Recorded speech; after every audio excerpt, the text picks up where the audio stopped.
Learn how to produce music in this full course for beginners. You don't need any previous music experience. You'll learn to create music tracks in a variety of styles using FL Studio, which is a digital audio workstation with an unlimited free trial. Tristan Wilcox teaches this course. He is a professional musician and teacher. Right in front of me right here is a finished track, and it's also going to be in front of you if you follow along with this tutorial. You will have a full track done. If you have zero music experience, like it really doesn't matter. Like if you've ever picked up an instrument, doesn't matter. If you know anything about music production, doesn't matter. I'm going to take you from zero to understanding how to make of your very first track in just a few hours. That's all I'm asking you. And you don't need to do it all at once. I've sectioned this up into chapters so it's easy to follow. And if you're asking, well, what kind of music am I going to make?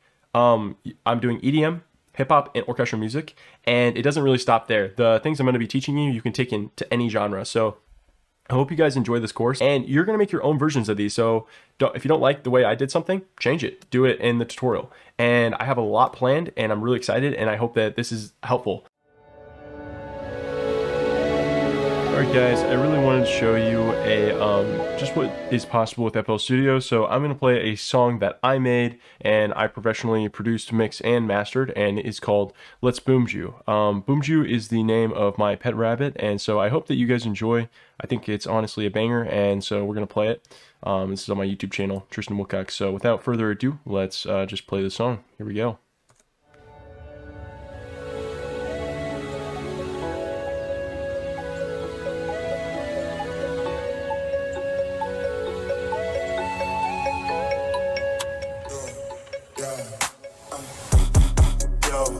Hopping in the meadow, so free. Eating carrots all day, living life with glee. Fur so fluffy, ears standing tall. This rabbit's got swagger, ain't gonna fall. Chewing on carrots, munching on hay. Bananas are the highlight of Boomju's day. Zoomies and bankies, he's a furry delight. Underneath the moon, he hops into the night.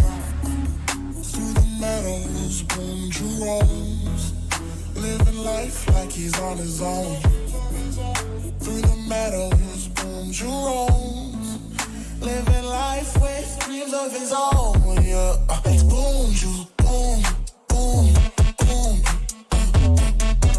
Let's hop, hop, hop, hop. Let's pinky, pink, pink.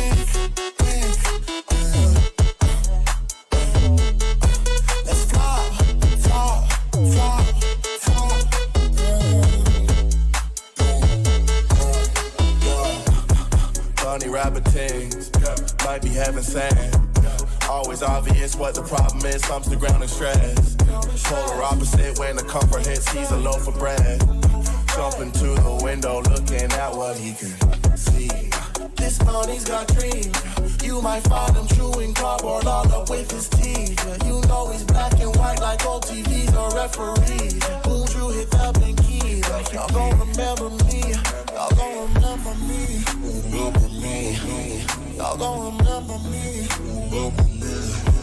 Y'all gon' remember me. Remember me. Y'all gon' remember me. Remember me. Y'all gon' remember me. It's Boomju. Boom, boom, boom. Let's hop, hop, hop, hop. It's bing, bing, bing, bing. Let's flop, flop, flop, flop. It's Boomju, boom, boom, boom. Let's hop, hop, hop, hop. It's bing, bing, bing, bing. Let's flop, flop, flop, flop.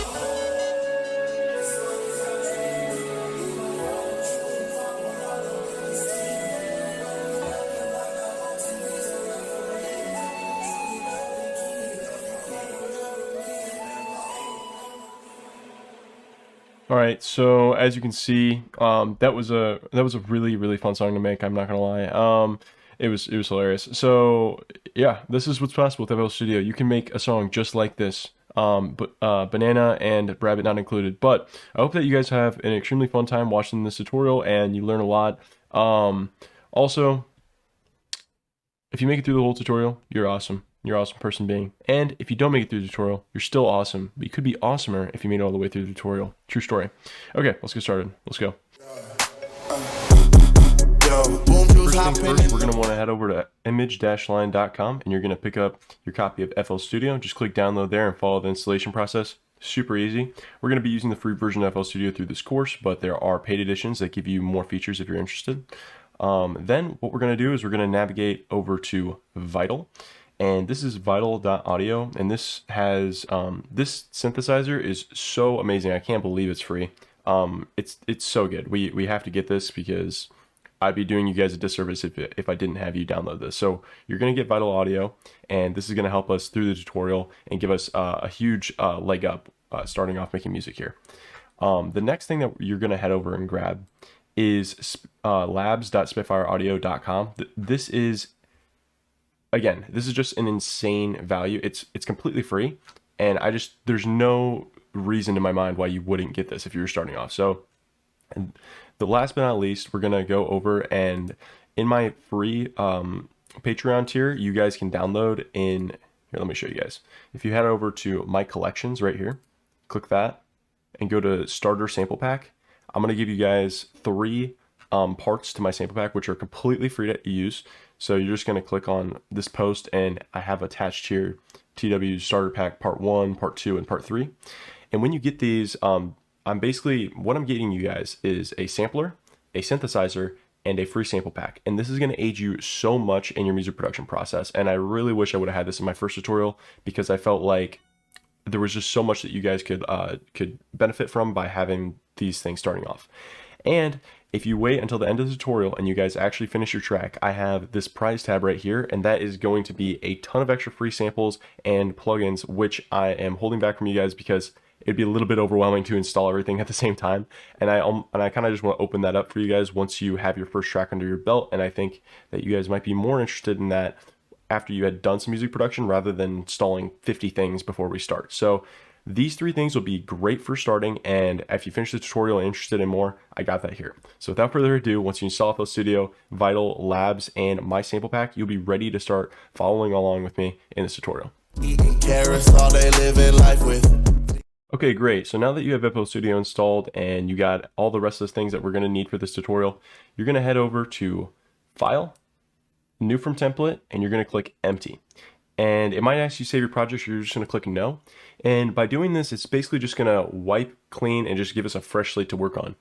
The next thing that we're going to do is I just want to make sure that you guys have the resources to install and properly set up the sample pack. If you were confused, obviously there's tutorials online in case you get stuck with any of this stuff. It's been done thousands of times. There's so much resources to get set up with plugins and sample packs, but I'll just show you guys a very quick, simple way of doing it. So if you needed to get Vital and Labs installed, all you're going to do is go to Options, Manage Plugins, and all you really have to do is you follow the installation for Labs and Vital, what they tell you to do. With basically you download it off the website, double click it, go through the whole process of it, and then once you do that, come into FL Studio and click Find Install Plugins. That's it. That's literally it, and it should work. You should have 0 issues. And then if you did that, after that, you're gonna have to reset FL Studio. So that might be what you get stuck on. So if you're not seeing it, you're like, I did the installation, it said that it had it. You have to restart FL Studio. That's the only other thing that you have to do to see the plugins. And then on the second reopen of FL Studio, everything will be there. For some reason, they don't tell you that. I'm not sure why. So the next thing is that if you need to install the sample packs, what you're going to do is once you download the zip from my Patreon tier, then what you're going to do is unzip it. And when you unzip it, you're going to get folders. And with those folders, that's what we're going to be adding to FL Studio. So make sure that you unzip the folder that I gave you guys. And once you did that, you're going to go to Options, File Settings, and then from here, what you're going to do is you're going to click the little folder icon and navigate to the unzipped folder that I gave you guys. And once you add that in, you'll see something that looks like this. Mine's named different, but you'll have the same thing. So, oh yeah, and I have to mention this. You have to click this little refresh icon next to browser. And once you do that, that will pop in the sample packs once you added them like I just showed you. Then what you'll see is once you click here, or whatever it's called for you, whatever the folder is called, then you should see the samples in this browser. And just if you don't see this browser, make sure to click view and make sure that browser is enabled. Sorry. I know that when you start FL Studio, it like changes the way everything is. I don't know why, because yeah, it just puts everything in weird places. So by doing all the steps that we've done, hopefully we're all looking at the exact same thing. All right, so now we are finally ready to get started with the first chapter, where I'm going to show you guys how to add instruments to your tracks and how we're going to put melodies on those virtual instruments. So without further ado, let's head over to the next chapter. First so fluffy, here standing tall. This rabbit's got swagger, ain't gonna fall. Sweet, now that we got everything installed, we are ready to do the first part of music production, which is simply just to add an instrument to our software. So to do this, we're going to navigate to the third square from the left right here. We're going to click this box, and by clicking this box, it's going to open up this. Now, this is called the channel rack, and it's just a small container that's going to hold all the instruments throughout our song. So as we add more and more things to our track, we're going to need a place to hold all these instruments, and this is that place. So to add an instrument to this little container, all you have to do is hit the plus icon, and we're going to add in both labs and vital, because I want to show you what both of them do, and it will be a good explanation of the difference between a sampler and a synthesizer. So without further ado, we're going to go to vital. It might be in a different place for you, but once you click it, it will open up vital. Here we go. Okay, cool. So this is vital. And last but not least, we just have to make sure that this little icon up here with the keyboard is enabled. So click that, and when it turns orange, that means that we are ready to go. So if I click keys Z through M and a few other keys, it'll let me actually play this virtual instrument for the first time. So let's see. Cool.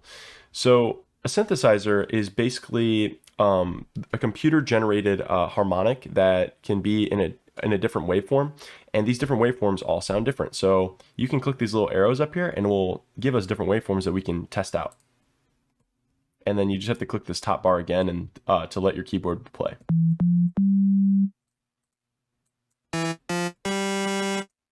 Now, I will say getting a MIDI keyboard is pretty nice, but you absolutely do not need one, and I have produced with my normal keyboard for a very long time before I got any actual hardware. Now, what we're going to do is I'm going to show you guys how to load presets into our plugins. So I actually gave you guys tons of presets for Vital for completely free, and this is going to just be give you guys some ideas of what different sound design with synthesizers looks like. And I don't think that sound design is a beginner topic, so I'm actually going to be doing that in other tutorials after we make our first track. But the good news is you guys don't need to learn any sound design for starting off making music. All you need to do is use pre-made instruments and pre-made sounds, and you'll honestly be good to go. And I did that for a very long time before learning sound design. But let's just add in one of the samples that I have here. So if you go to Synth Essentials, open that up, I have a bunch of options we can use here. And what you're going to do is just click, hold, and drag, and then you'll drop it right on top of the top bar of Vital right here, and you'll see it turns white, and that lets us drop it in. So once we do that, it'll reload the plugin again and let us play with this new sound here. And this is just an example of something that I made. And there's all kinds of different things here. So I have chords, bass, leads, and plucks too. So you have a lot to experiment here, and I can just add in another one just to see what it is here. So a bunch of different synth sounds that you guys can mess around with. Now, there are different kinds of plugins, and I want to show you guys Labs now, because Labs is completely different from how a synthesizer works, and I think it's really important to understand the difference between how these work as we're getting started here. So the other type of thing here, so I'm going to click X on Vital, and I'm going to go back to my channel rack. And as you see here, once we drag that lead instrument onto Vital, it names it right here for us, so lead 4. So we know that if I click this again, it'll reopen my instrument. Okay, so I'm going to hit the plus icon again, and I'm going to go down to Labs.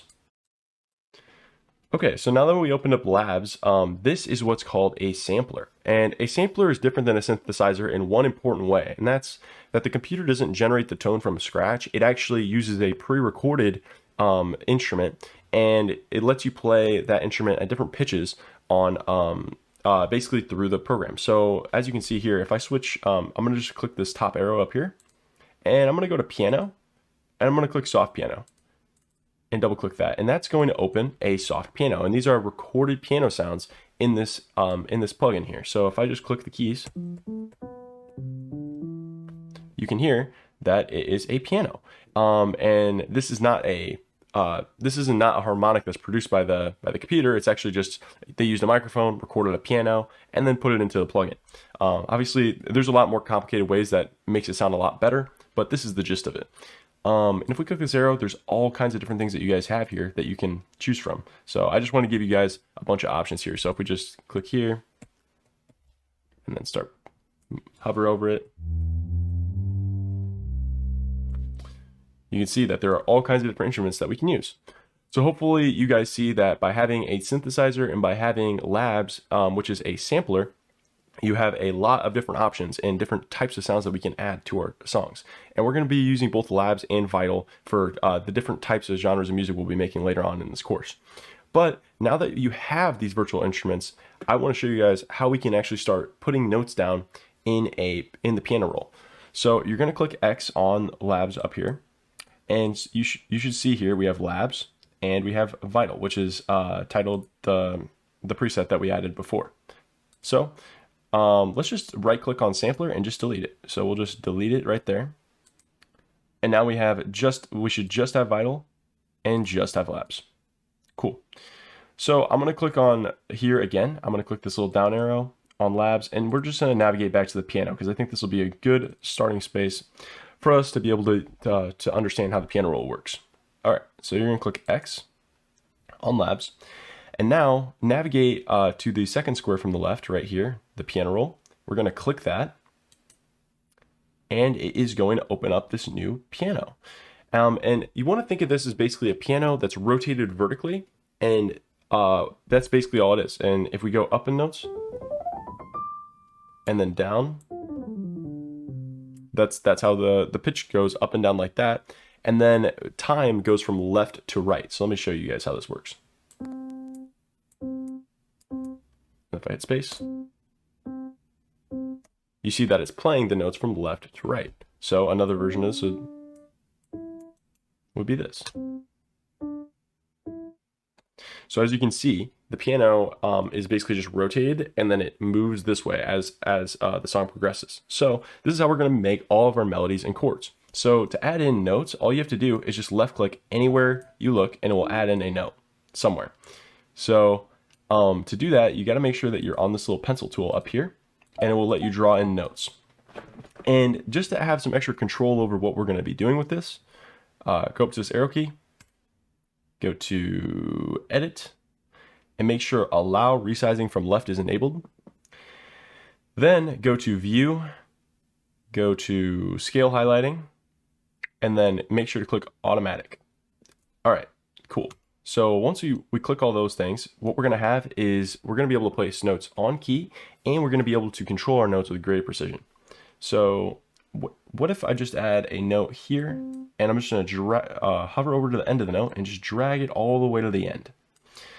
And from here, I basically have a longer note. So if I hit the space bar while I'm hovering over pattern, make sure it's not on song, but on pattern. If I hit the space bar, it's going to play. And I could place another note.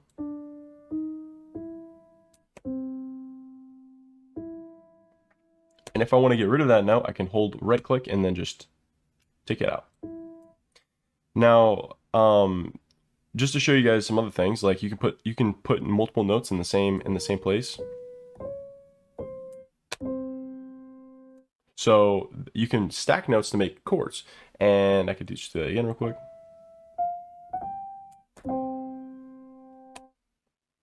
There we go. So this is just some basic controls here.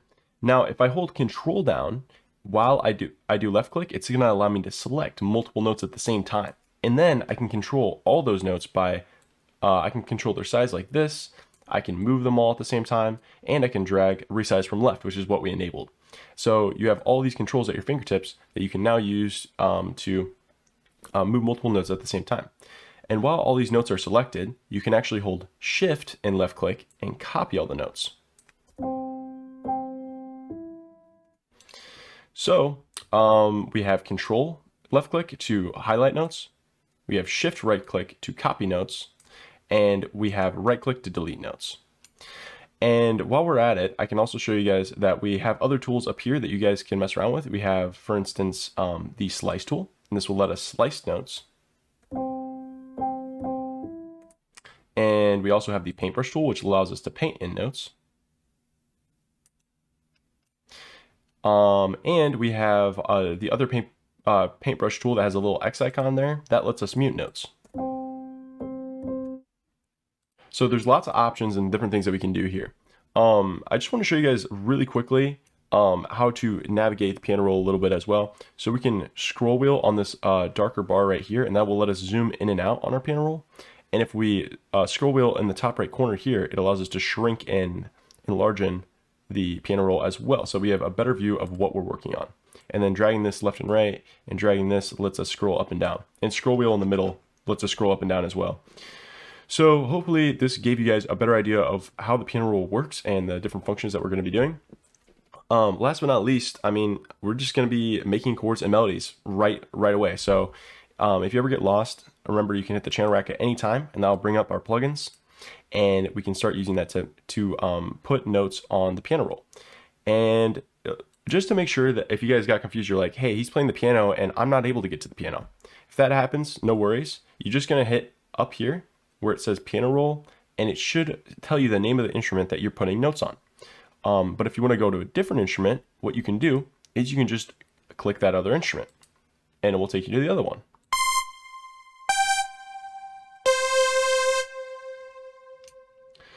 From here, you just want to make sure, one more thing I just realized, if you do not see these little gray underlying notes from the other instrument, what you can do is hit this top arrow. I believe it's view.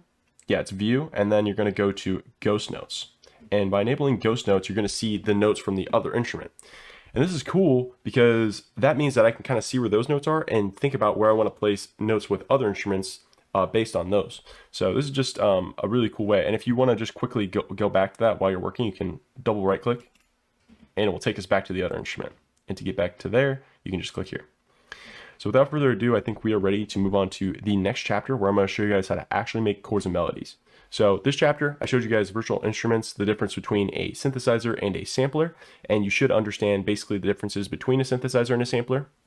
You should have been able to add in the sample pack and all the instruments that we had started out with, and been able to change the preset for both the synthesizer using my sample pack and the sampler using the down arrow to change the different instruments. I just encourage you guys to experiment and just mess around with different presets and different sounds just to get acquainted with the software a little bit. And with that, you can follow along with me, and we're going to go on to the next chapter where we're going to be making some chords and melodies. All right, see you there. Okay, now we are ready to start making some chords and melodies. So what we're going to do is we're going to go and navigate back to our piano here. And then what I'm going to do is I'm just going to delete all of these notes really quick. And I'm just going to kind of close this up so we have a better view of this. And from here, I'm just going to add in our first note. That is the first step. So just add in a note. And let's drag this note all the way to the end. So I want to drag that from 1, as you can see here, all the way to 2. So to do that, you're just going to drag from right to left all the way to the end. And you can see that there is a darker bar here, and that's what's going to signify the length of this note. So once you do that, we're going to click that note, and it's going to save into the memory the size of this note. So if I click again, it's going to place a note of that size. So if I were to make this note really tiny and click it again, it's going to save that size of that note again. So let's just make sure to click this. And the way to make chords is super simple. Just place one note after next and make sure that they all sound good. That's it. And if you just do one step at a time and just keep placing notes that sound good one after another, before you know it, you're going to have a chord progression. Super simple. So first, I just want to let's start with the first note. Let's do C4. And you know what? This piano kind of sounds a little bit quiet. So let's go back to the channel rack. Let's go to labs.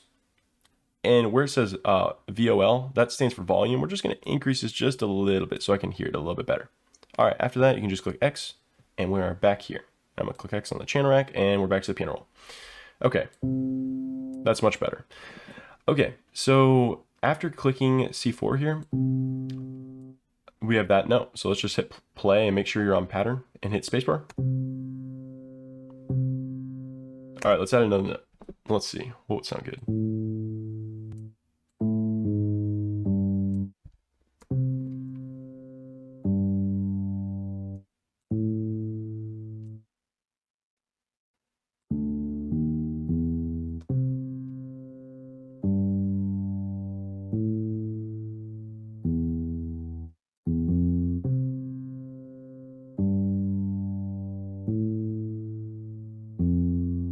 Okay, cool. So I added C4, G3, A3, F3. And I just literally all I did was I looked at these little highlighted notes here. So you have the darker rows and you have the lighter rows. FL Studio uses artificial intelligence to basically see what types of notes you're putting down. And based off of those notes, it goes, okay, well, these are the rest of the notes that are going to sound good together. And that is called a key. And you don't need to know anything about music production. All you need to know is that, okay, if I put notes in these little lighter areas, it's going to sound better. That's literally it. So as you place more notes on different notes, it's going to automatically detect the key and tell us which notes are going to sound good together. So I just picked a few notes that were in these highlighted areas that sounded good one after the next. And by doing that, I have made a simple bass line.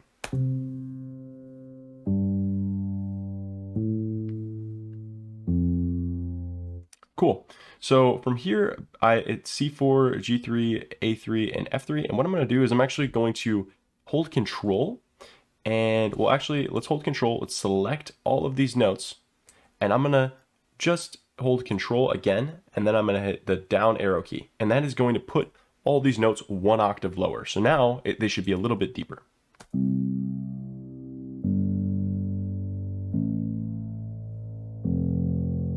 Cool. So I'm going to select all these notes one more time.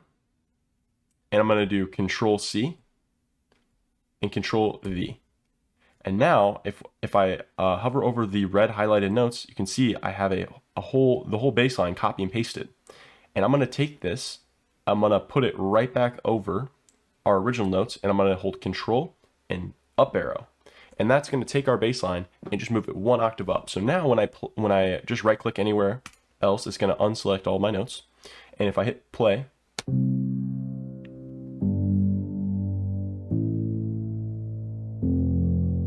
you will have your very first chord progression. Really cool. So let's make it sound a little bit cooler. So we're going to add in a few more notes to kind of just make it sound a little bit better. So how about we take these lines and we actually do up another arrow key, just this top layer. All right, so I just put this up again.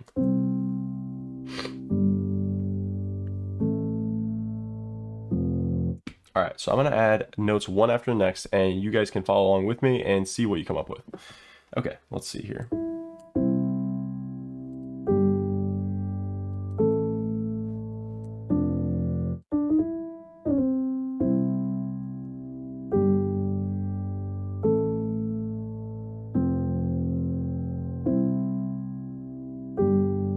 Cool. Okay, let's add in some more.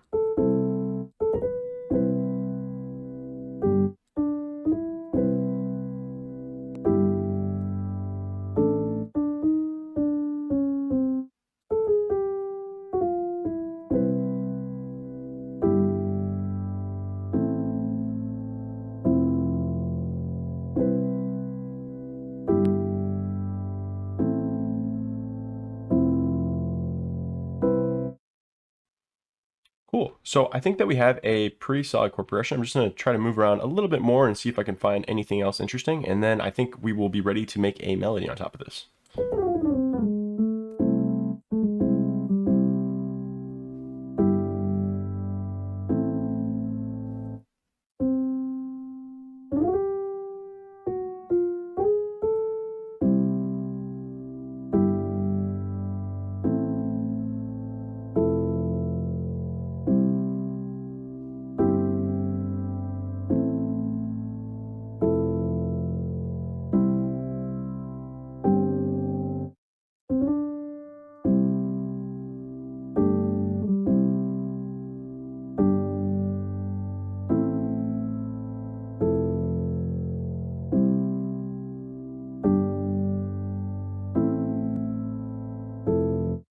So as you saw, I just kind of tweaked one note at a time and just kept listening over and over again and tried to get a feel for what the corporation sounded like. I don't like to make lots of decisions at the same time because I feel that unless you're very experienced, you get lost pretty quickly in how you're placing notes and just get a little bit scared. So I think that by just sticking to one note at a time and going, okay, did that sound good? Did that sound good? Did that sound good? Then you can start to add more notes. So as you saw, I wasn't too afraid to change it up as I had other ideas. Like I had an initial good chord progression, but I wasn't scared to just change the chord progression because I'm just experimenting and I'm just enjoying the process and seeing what I can come up with. So I think that this is a pretty good starting point here for a chord progression, and we are ready to start working on the melodies.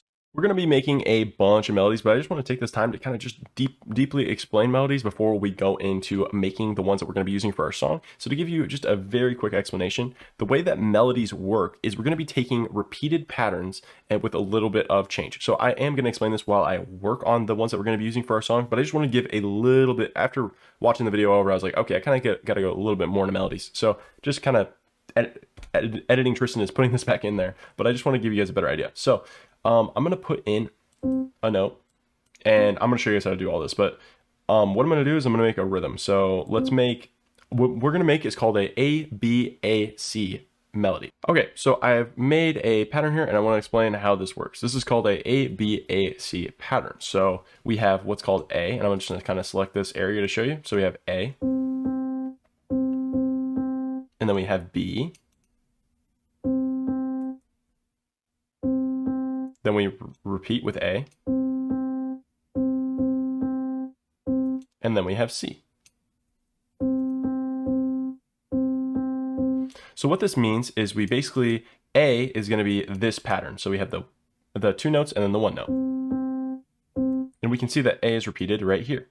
We have the two notes and then the one note. So I've kind of divided this one, so you see it goes 1 to 5. If you just kind of like highlight this whole section, you can see you have like 4 mini sections within that. So you have bar 1, bar 2 to 3, bar 3 to 4, and bar 4 to 5. And in each of these bars, I'm putting a pattern. So as you can see here, in bar 1 to 2, I have pattern A, and then from bar 2 to 3, I have pattern B. And then bar 3 to 4, I have pattern A again. In bar 4 to 5, I have pattern C. Okay, cool. So basically, these patterns are going to be just the notes I used. And so as you can see, I'm repeating these two notes in the one note, the two notes in the one note, and then in pattern 2 to 3, I have 2 notes, and then pattern 4 to 5, I have 3 notes, and I kind of change it up. So now what I'm going to do is I'm going to change the pitch of these notes so that you guys can see how melody is basically just variations in pitch with the same rhythm. So what I'm going to do is for the bar 1, I'm going to do this.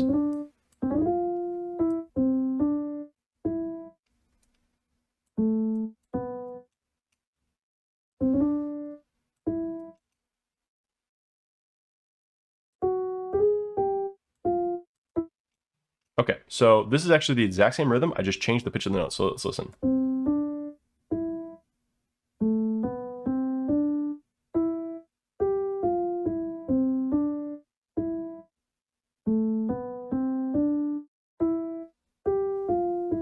So this is A, and then this is A again, and then this is B. I'm trying to make this as simple as possible, and then this is 4 to 5, this is C. Okay, because it's a different rhythm than B. Now, if I were to make this B again, I would just take out this note, and now this is the same rhythm as this B, so it's the same. So now if we listen, it's the same rhythm twice. So it's A, B, A, B.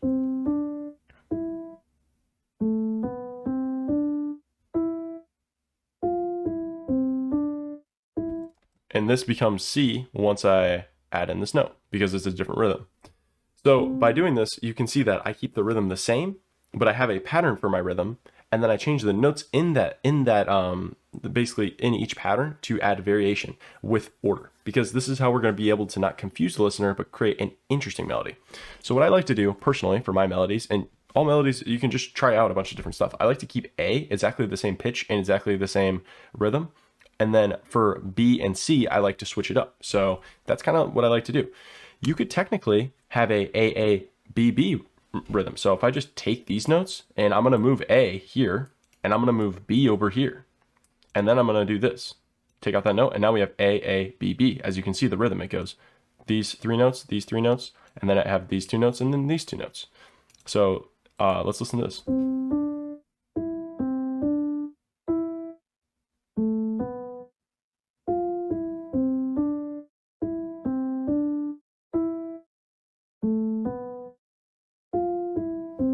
So as you can see, I just created a completely new melody because I just changed the ordering of the way that the rhythm works. So if we listen to the rhythm again, this is what we got.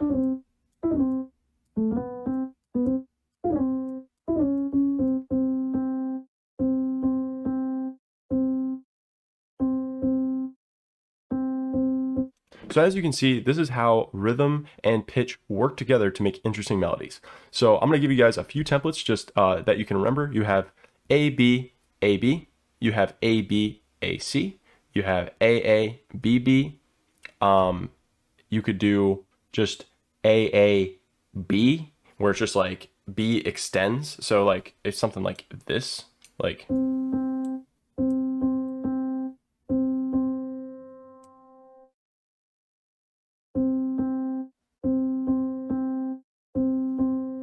And this whole section just becomes kind of like a quiet spot in the song. There's so many different possibilities, and you guys can even make your own. I'm just giving you guys kind of the basic ones that are in a lot of music today, which is A, B, A, C is probably the most common. A, B, B is super common. A, B, A, B is really common. But they're all just different versions of any different rhythm and any different pattern that you're using that pattern for is going to create a wild amount of different melodies. So just by using the A, B, A, C, and A, B, B patterns, you can make any rhythm for A and for B and for B and for C. And you have millions of melodies, billions of possibilities for melodies just in those categories. And that's not even all of them. So it's crazy. There's a lot there, and hopefully this kind of distilled down what we're talking about. So remember, I have from 1 to 2 is 1 bar, from 2 to 3 is another bar, 3 to 4 is another bar, and 4 to 5 is another bar. And this is just for the 4/4 time signature. I'm not even talking about other time signatures, and I'm not going to get into it because it's very complicated and I don't even really understand it. But the point is that there are different keys, there's different time signatures, the possibilities are endless. And by giving you just the very basics, just the A, B, A, C, and the A, B, B, you can make millions of different melodies and songs, and they'll work and they'll sound great. So hopefully this made a little bit more sense on how melodies work, and we're going to jump back, and editing Tristan is going to go back to the other where we worked on our bassline, chords, and melody, because I just felt like I didn't make the melody part as clear as I could have, but I made some nice melodies that I want to keep using for the tutorial. So without further ado, let's hop back into the tutorial, and you guys will see the rest of the process of how I made what we got. All right, I'll see you guys there. So what I'm going to do is I'm going to click the plus icon right here, and this is going to create a completely new pattern. And let's just call this pattern synth pattern. And then I'm going to click enter, and it's going to make a new one called synth pattern. And from here, I'm going to navigate on a different instrument, and we're going to go to the lead. And why don't we just open back up our channel rack, open up Vital, and go back to my sample pack, go back to the synth preset, and let's add in nostalgia.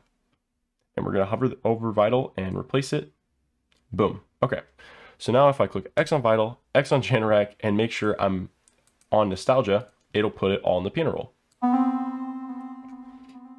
right, cool. So I'm going to drag it out to the 1 bar again, click it, and we're going to go scroll down to C3, and let's make a new chord progression.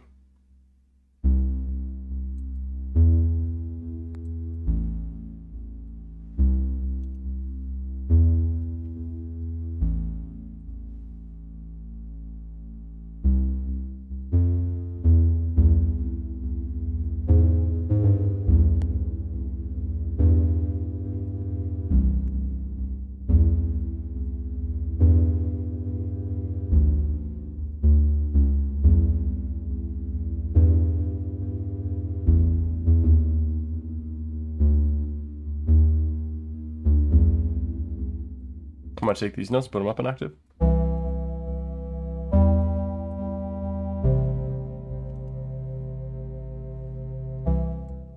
And I'm actually going to change this rhythm a bit, so I want to make a little bit more interesting chord progression here.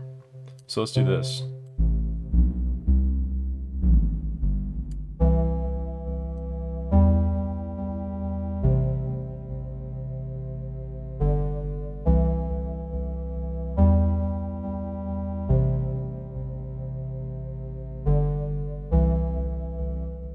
Cool, I think that this is a lot more interesting. So I'm gonna take this and I'm gonna add another note.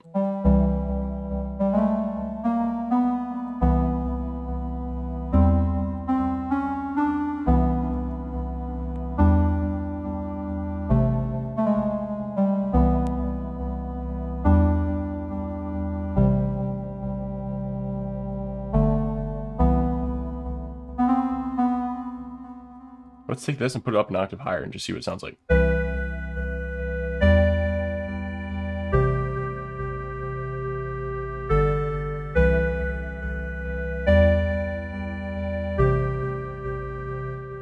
I think that this could actually be the basis of our melody. So why don't I take these notes and I just change the length of them, and we're gonna just try to make a rhythm, and then I'm gonna change that rhythm into our melody.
I'm gonna just shorten this note and make it kind of end right here. Just experimenting. If I get quiet, it's because I'm kind of getting in the zone and making music. And if that happens to you and you want to pause the video and just keep working, I mean, that's perfectly fine. And I think it's really good practice. Ooh, this sounds kind of cool. What about like this?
So let's kind of see, after working for a while, let's kind of see what rhythm we've ended up with. So if I take all these and put them on the same note.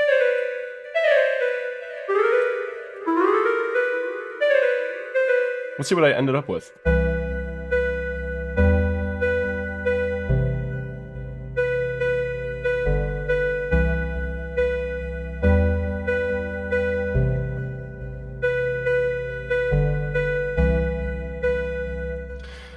So this melody is a little bit complicated, and I love this because it'll be really fun to explain. So what I did and this all happens through intuition and years of just practicing and making melodies. So what I did is I basically placed some notes that I heard in my head, and I have melodies in my head that I'm able to put onto the canvas, but this is like something I want to teach you guys to be able to do because it's so much fun.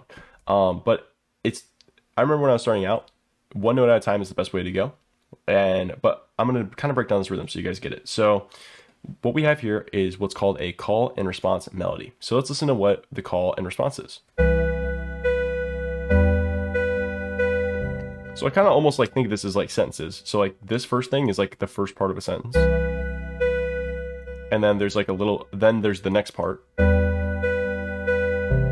And then there's kind of the finisher, like what closes it out. And then it repeats and goes back to the first part. And so I kind of have this in like 3 little parts, and they all complement each other. So it's like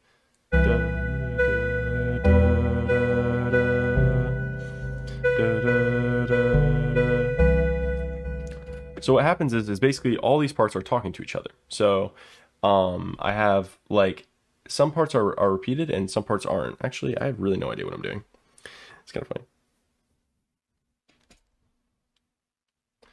So there are basically there's simple call and response patterns, and then there are more complicated call and response patterns. And I think let's just show you one more very simple call and response pattern, and then after this we can start working on our track. And if you guys want, you guys can just copy the notes that I have here and use that to move forward. So I'm gonna just quickly hold Control Alt. I'm gonna hold Control Alt Z, and by doing Control Alt Z, I was able to undo all of the changes I made, so I got back to what I had before.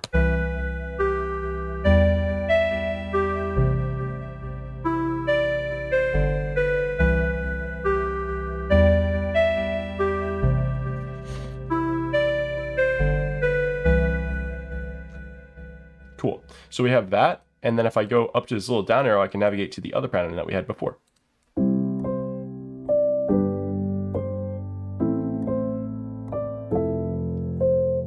Cool. So as you can see, we have this pattern that we made, this chord progression with the piano. And if I navigate to the other pattern, we have the synth pattern that I made.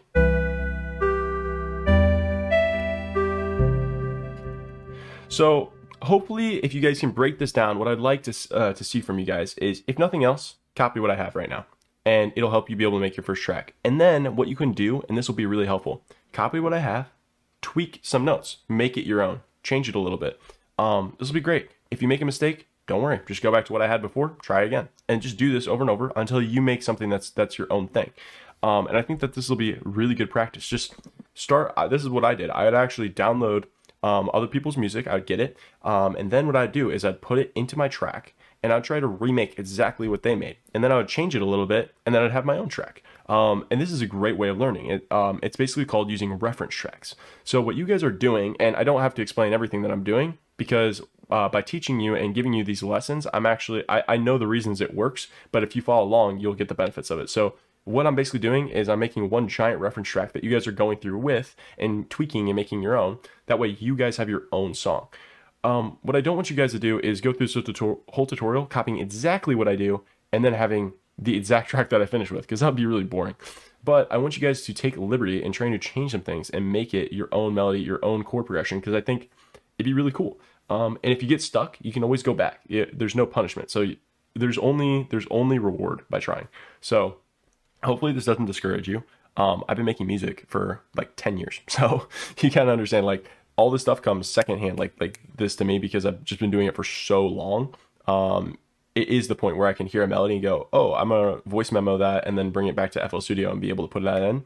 And that will come with time. So don't beat yourself down for making poor melodies or getting like, oh, it sounds terrible. Don't worry. Just take what I have, make minor changes to it, and you'll be fine. You'll be good. Just stay within these little highlighted notes. You'll be fine.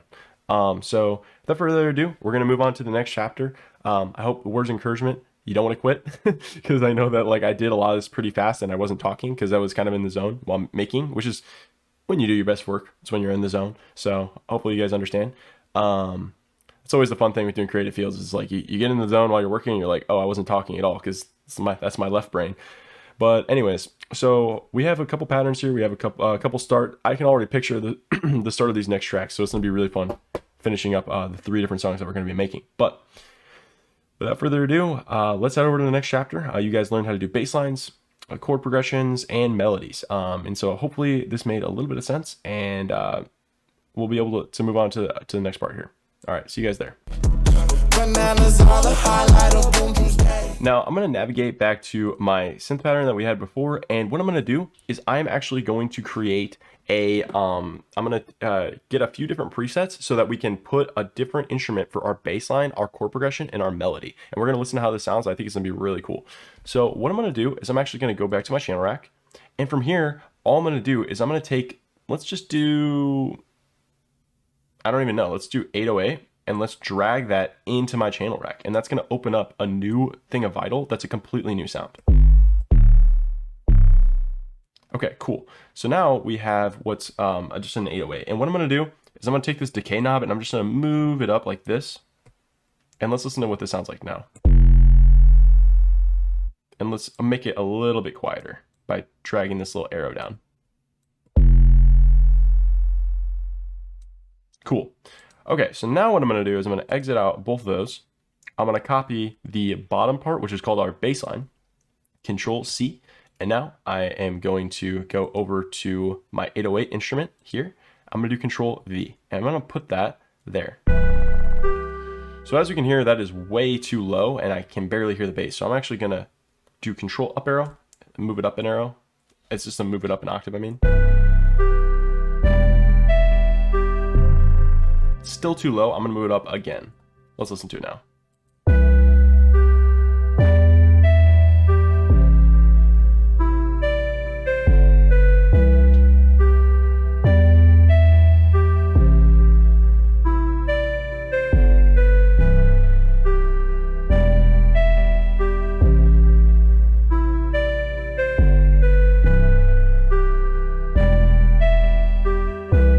I was just experimenting with something, what's called an inversion, and I instantly realized, I'm like, that's an advanced production technique. You're not gonna get into it. So I'm just gonna leave it how we have it here, and I'm gonna change out the preset because I think it's all right, but I might want something different. So why don't we go to Tech House sub, and I'm gonna put that over where it says just this little top bar, and it will reload our bass line. So listen to this.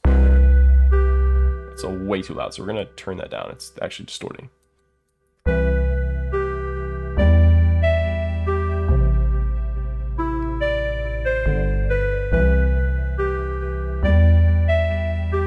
That's really good. I love that.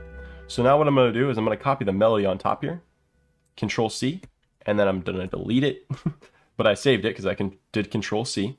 And now if I go to the channel rack, I'm going to add in, let's do bells. How about that? And we just drag that in there. So now we have a bass line, chords, and a melody. So we're going to use the bells as our melody. So let's click X on Vital, X on the channel rack, go to our instruments, go over to bells, and then hit Control V.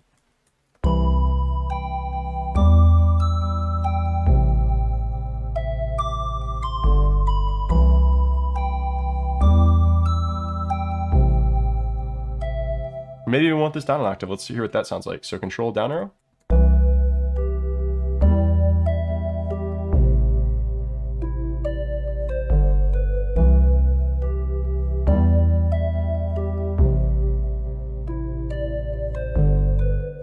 Okay, sweet. So now we have taken our bass line, melody, and chords, and we have those on all separate, playing different parts of our melody. So before we had everything, the bass line, the chords, and the melody all in one thing. Now, by taking that the bottom layer of the chord progression, that's called the bass line, and by taking our top melody on top of the chords, we split it into 3 different instruments, and now it's playing all things differently. So we can go back to our chords here. That was Chords Nostalgia. This is what our chord progression looked like. And you can hear that in the background. And I think that it really kind of meshes nicely. Like it sounds good to me. Maybe instead of bells, we can use Dire Dire Docks. Let's just see what this sounds like. And if it doesn't sound as good, we'll just go back. Way too loud. My bad. Bells is way cooler. Let's do bells. I think bells sounded cool. That's really chill. I love this. This is really cool. I like it. All right. That's it. So we have bass line, chords, melody, and we just put that on 3 different instruments in our channel rack, as you can see. And if it helps you, you can actually rename these. So I can just right click here and click rename and color and icon. You can do all kinds of stuff. Like if you want to color code it, you can have a color wheel. I can make my bells teal if that's what I think that they I was gonna say smell like, but that makes no sense. Then I can just make them teal, and I can just call this my melody. That helps you. If this helps you, you can feel free to do this for all of the different things. I could call this bass, and then we could just change it to like that teal color, and then I hit check mark, and then I could do this for my chords, and I could rename this chords. If you don't like these long names, they confuse you, and you want to be a little bit more organized, feel free to do this. So now we have our bass, chords, and melody, and we can. And just a quick tip, if you want to see, you can right click here, and there's multiple ways to get back to the same thing. So I can actually hit piano roll, and I can right click on the chords, it'll take me there. Go back to my channel rack, right click on the bass, takes me there. Right click on the melody, take me to the piano roll, go there. And there's so many ways of doing the same thing. It's really cool. I just want to show you guys a few ways, and then hopefully that can help you. So now what we're going to do is we're going to take what we made in on the piano roll, and we're going to start putting it into a track. And this is like the most mind-blowing part of music production, because it just opens up your mind. You're like, oh my gosh, there's so much that you can do. Just knowing these few very simple things that I've gone through. Go over to the first square here, click that, and this is called our playlist. And the playlist is just like the piano roll, but instead of putting notes, we're actually putting patterns. So it's like a meta version of the piano roll. So let me explain this. So the piano roll is the piano where we're putting in notes, okay? And those notes play the instrument. The playlist allows us to put in patterns full of notes. So look at this. So I'm gonna take the synth pattern, I'm gonna put it in there. Now it has all the same tools. So remember I have the cutting tool, but I'm gonna not do that. I'm gonna Control Z, but you have the paint tool, all the same tools. You can even zoom in just like the piano roll. It's exactly the same as the piano roll, literally exactly the same. The only difference is instead of putting in notes, you're putting in patterns. So let's listen to this pattern. So I'm gonna take this, I'm gonna drag all the way to the beginning. And these different tracks are gonna allow us to put different patterns on these tracks. But let's just click song, and so think about this for a second. Pattern is playing whatever pattern we have selected. So if I select pattern 1 and hit play,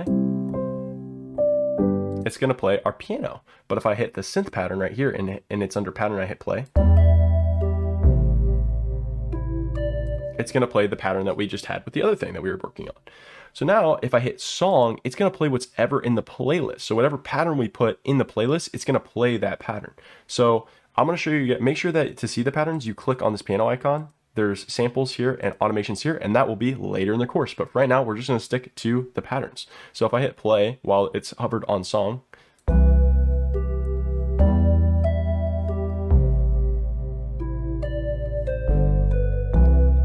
you can see now we have finally just started working on our very first track. This is so exciting. So now what I'm going to do is I'm going to hover over synth pattern, the one here. I'm going to go up to here where it says synth pattern. I'm going to right click, and I am going to do split by channel. And what this is going to do is it's going to give us our chords, our bass, and our melody all in different patterns. So as you can see here, if I just drag these around, you're going to see it separated for us, named and colored based on what we did before, and it's going to put it in our track just like so. So now if I hit play, if I just drag the playlist head all the way back to the beginning,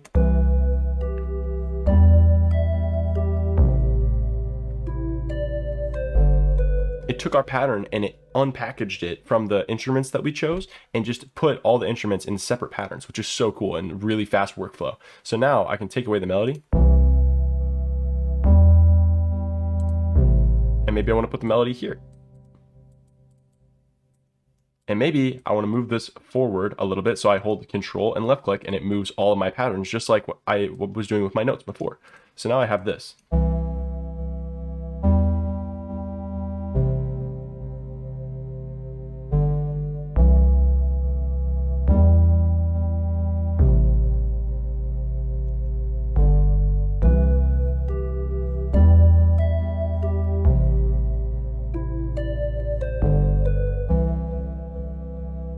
And then there's all kinds of different stuff like we could do. We could take this pattern again, and we could shorten it down and just kind of repeat that thing. So we could go,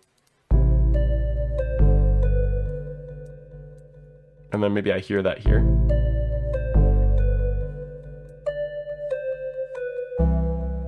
There's all kinds of possibilities. I'm not going to do that because I think it's getting a little bit too confusing. I want to keep it simple. So just by using these patterns right here, you can make a full track, but we are going to add so much more to this. So Without further ado, I showed you guys how the piano roll worked. I showed you guys how to make bass line, chords, melodies. I showed you guys how to add multiple instruments to your channel rack and how to use each of those instruments for different parts of your chord progression, bass line, and melody. Then I showed you how to take that pattern and how to split it into multiple different separate patterns that have each instrument. And then I showed you guys how the playlist and the piano roll are basically like exactly the same thing, just for instead of notes, it's patterns, and how we can use all the same tools we learned with the piano roll for our playlist, which is going to be manipulating all the patterns that we're going to be working on. And finally I showed you how we can move patterns around to just put things in different ways. So without further ado, let's go on to the next chapter. See you guys there. Next up, we are going to work on adding the drums to our track. And I think that this is actually a great time for me to just show you guys some stuff right over here to the left. So what we got here is we have the synth examples I was showing you before that I can drag and drop into the channel rack or on top of an existing plugin. And here there's other things too as well. And these are called samples. So I want to show you guys the Drum Essentials Volume 1. You click here. I'm going to have a bunch of drums that you guys can use, and we're going to actually be using them in our track here. So just to show you guys an example, if I click into these folders, you're going to see all of these different kicks. And yeah, so I can just click on a few and you can hear the differences in what they sound like.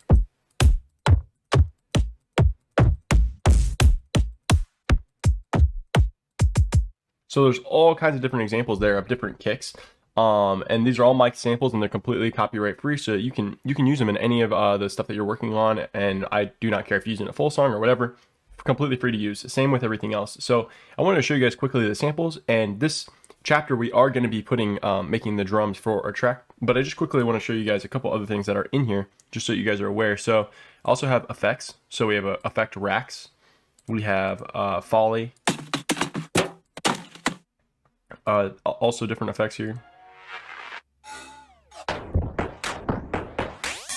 Just all kinds of different weird things that you can use in your tracks to make it just more interesting. We also have MIDI, different MIDI. So what MIDI is essentially allows me to take notes and then put it into a file that you can drag and drop into the piano roll. I'll just show you real quick what MIDI is, because I think this is important. And it's not really on the list of things I have to show you guys, but I think it'll be helpful. So I'm in a new pattern here. I'm just going to drag a random one on there. And what happens when I add it is that this just added. So all these are like pre-made melodies and stuff that I made that you guys can use. So let's just listen to what this sounds like.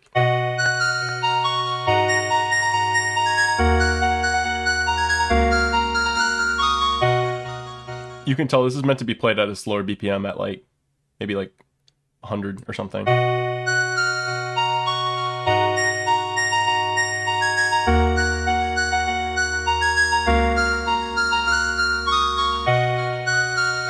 So you kind of have to listen to it through. It sounds super weird when you speed up the BPM. This knob I'm changing here changes the speed of the track, and this is called the BPM. So it was at 140 before, so I'm going to put it back there. But I just turned it down just for this MIDI.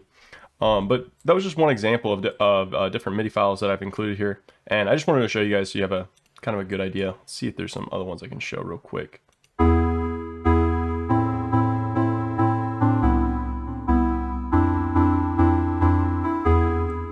Just some different melodies here. Let's see if there's another good one.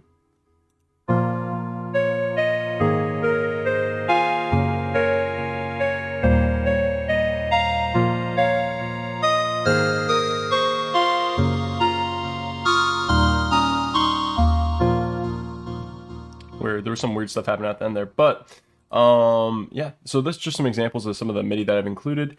There's also the sample essentials. So this is ambience, loops, one shots, all bass one shots, all kinds of different stuff here. All kinds of different things that you guys can use in your tracks. But enough of that. We are going to go back to our track that we're working on, and we're going to add drums. So I'm just going to delete this pattern. That was just an example. Okay, so to add drums to our track, what we are going to do is I want to add a kick first. So let's listen to the kick and figure out what would sound good in this track here.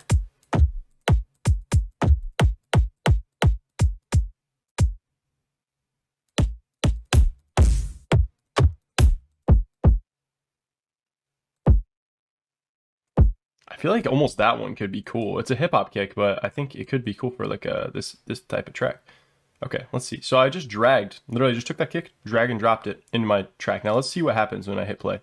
So let's go back to song and hit play. Spacebar. Okay, so just out of nowhere it just happened. So what we want to do is we want to make a type of pattern. And this is just the same way that you'd make melodies, is you do the same thing with drums. So I have this kick here, and maybe I want to highlight a part of the track that I want to listen to over and over again. So I'll highlight this part that has all the elements in it right there. I'm going to right click off to the side to unselect it. And now let's listen to what this sounds like.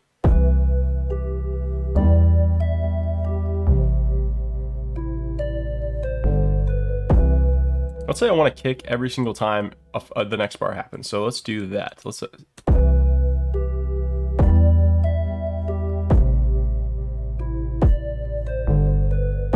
And maybe the kick's a little bit too aggressive, so let's change it.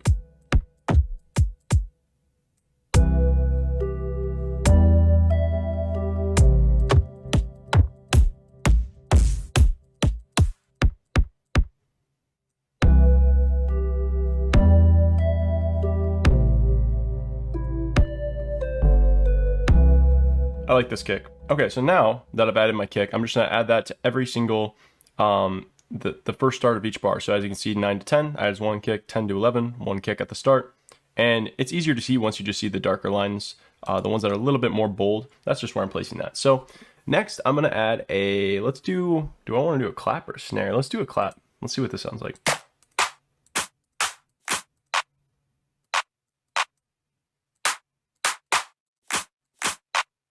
Let's do this one.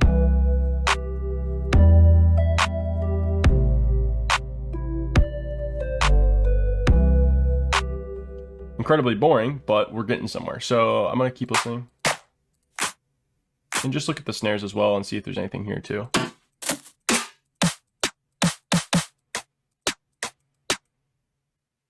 What about that?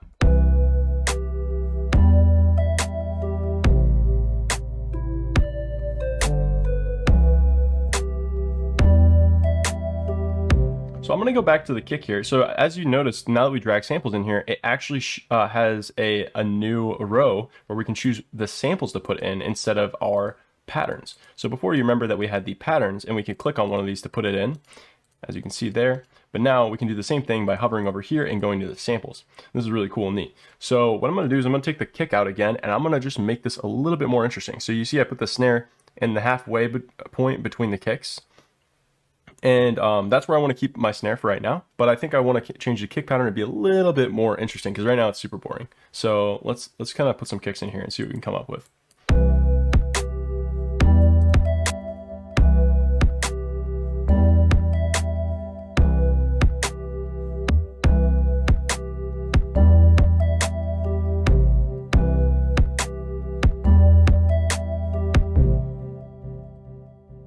Okay, so now that we're working with samples, I need to show you guys a couple important things because they work very similar to notes work. For instance, if I hover to the right, I can shorten and lengthen the sound. But the problem is that you see, as soon as I lengthen the sound, all the sounds get lengthened, and this is kind of weird. As you see, this completely changed the way that the sound is. So I'm going to do Control-Alt-Z. I'm going to undo what I just messed up there. So I'm back to where I was at before.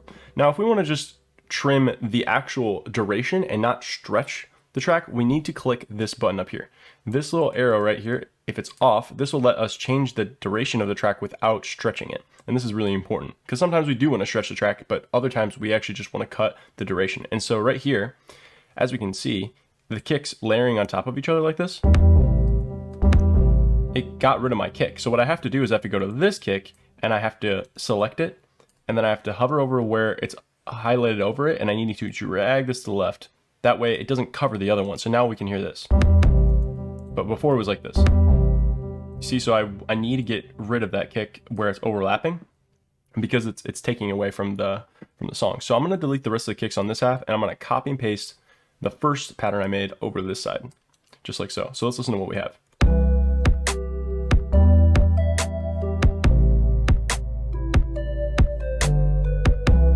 I'm actually going to take away this last kick just to kind of make a complete loop here, and just because I think it would sound better.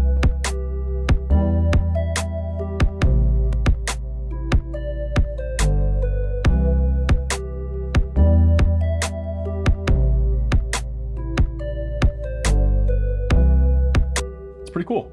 Okay, so now the next thing I'm gonna do is I'm gonna add in some hi-hats. So let's listen to what we got. Okay, I think this hi-hat would be good. Let's do this one. And I'm actually going to take the paintbrush tool with my this hi-hat selected, and I'm gonna paint right across. So now we have this.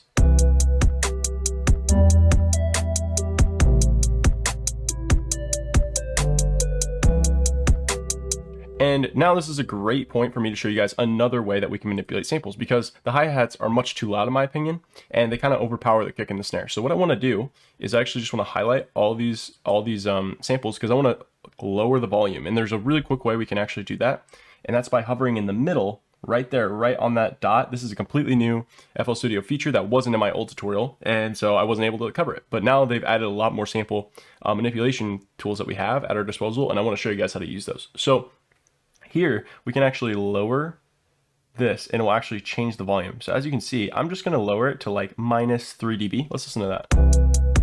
Let's do -5. -7. There we go.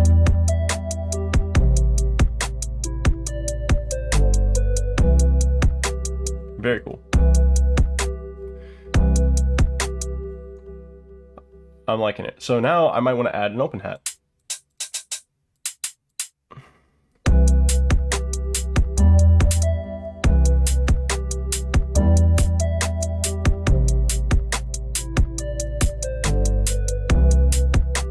Okay, this is cool, but again, the open hat's too loud.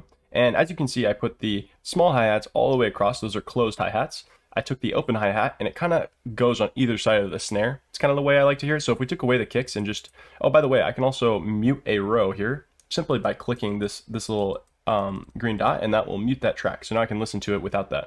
So let's say I'm just working on the drums and I don't want to hear the rest of this. I can do this.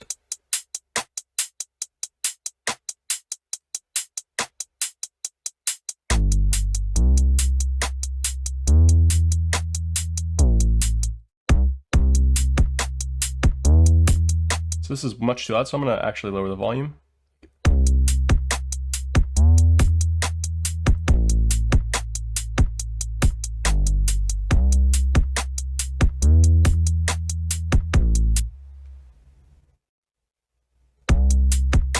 Cool. Okay, so what I'm going to do now is I'm going to see if I can add maybe like a ride or a cymbal. Oh, this is perfect. So I'm going to take this ride, I'm going to put it on every kick on every single bar like so, just to kind of emphasize a little bit more.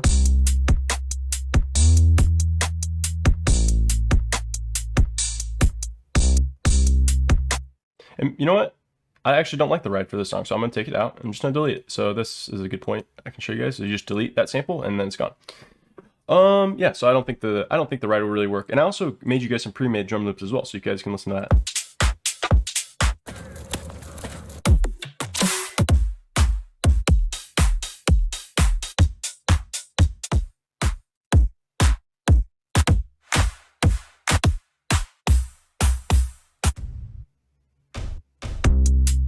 So a lot of these are for like house music and electronic music, but I think that electronic music is one of the best ways to get started in music production. So I'd like to show this first, and then you guys can always branch out in other directions too, which is why we're doing hip hop and orchestral music too as well. But we're starting with the EDM if you guys haven't already noticed, or electronic, I suppose. So here we have a kick, we have a snare, we've added the closed hi-hats and the open hi-hats. Now I say that we spice up the this hi-hat loop. I think it's a little bit boring. So right now it's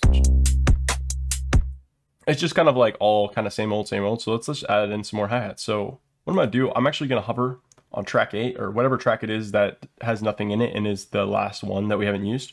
I'm going to hold shift and I'm actually going to scroll wheel up. And as you can see, it basically lets me move this row wherever. And I'm just doing this just because I like to organize stuff differently. So I'm actually going to go in here and I'm going to click on this hi-hat and I'm going to put more of them. So I'm going to use this empty row to kind of like fill up a second thing. So let's listen to this.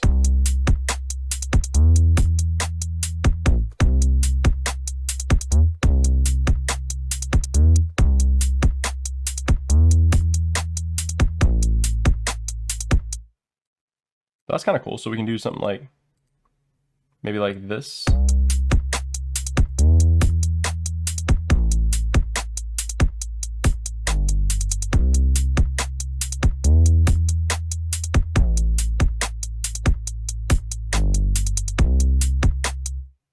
just that barely, a little bit of change makes the drum sample infinitely more interesting. So I think that was a good change. Okay, so let's see, what else can we do here? We have percussive elements that I can put in, like percussions. A lot of these samples I actually recorded using my field microphone, and I would like just punch random stuff in my house. So that's why some of my kicks are like kick of me punching my couch. It's literally me punching my couch, and then I reprocessed it into a kick. So that's how I made a lot of these sounds, just whacking on stuff in my house. So they're not like obviously some of the highest quality, but they are interesting. So I hope that aids you guys in your music production. Because to be honest with you, it's really easy to find just a normal kick sample. It's kind of hard to find something interesting. So that's why was kind of the take I was going with my sample pack, is what can I give people that'd be interesting that they're not going to get everywhere else. So anyways, all right, why don't we add this to our track? Let's see what where we can put this. So I'm just dragging in samples. I'm just seeing where I can put it. You don't have to do exactly what I'm doing. You can pick other samples too. Just see where it sounds cool. And like I said, again, I'm always trying to make like a pattern. I'm looking and trying to make stuff into little patterns that I can repeat over and over again. So like I did that with the kicks, I did that with the snare, I did that with the hi-hats. I'm just repeating patterns to try to make it interesting. So let's listen and see where we can put this.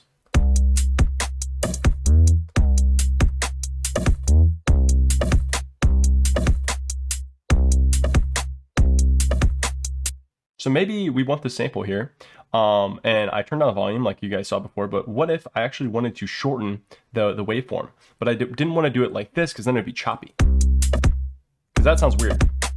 I mean, maybe it sounds cool, but what if I wanted to do that more smoothly? Well, there's a way I can do that. I can actually drag from the top right corner.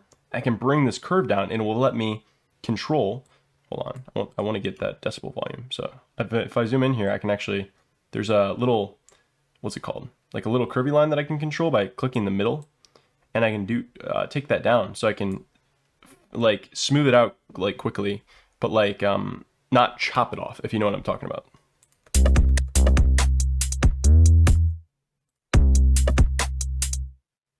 So there's all kind of things there. So I can actually make this shorter and it'll chop off more of it.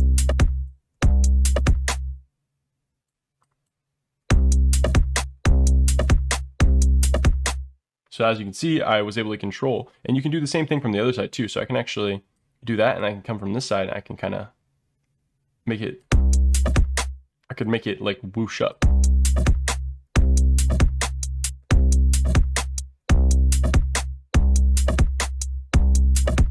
So as you can hear, that has more like more of a to it, and then this has more of a like more of a whoosh into it, and you can actually see that reflected in the waveform. So it's very intuitive to me and understanding what it's doing. So that's cool. I think just showing you guys percussion is fine. I actually kind of like it simpler, so I'm actually going to take out the percussion, but I think that was a good opportunity for me to show you guys how this works. I think the next thing I want to show you guys is just adding in some effects. So let's go to my effects essentials and go to here.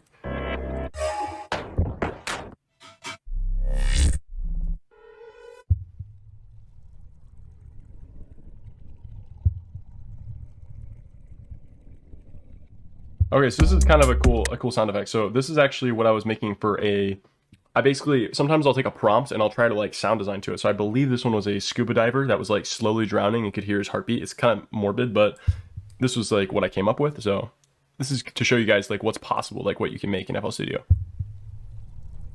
You imagine like being underwater.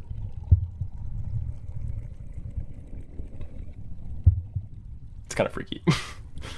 But maybe I think we can use this in our drum loop.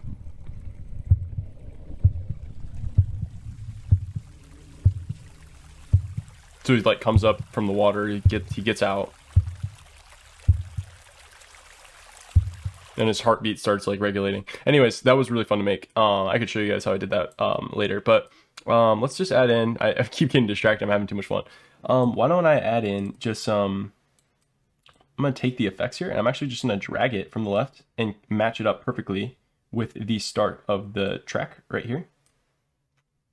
Oh, I'm trying to zoom in. So yeah, I'm gonna match it to the end of the track there. I'm gonna do the same thing on this side as well.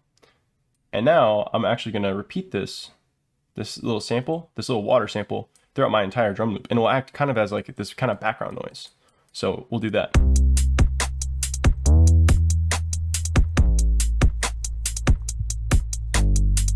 So without, here's what it sounds like. Kind of boring, but if I add it back.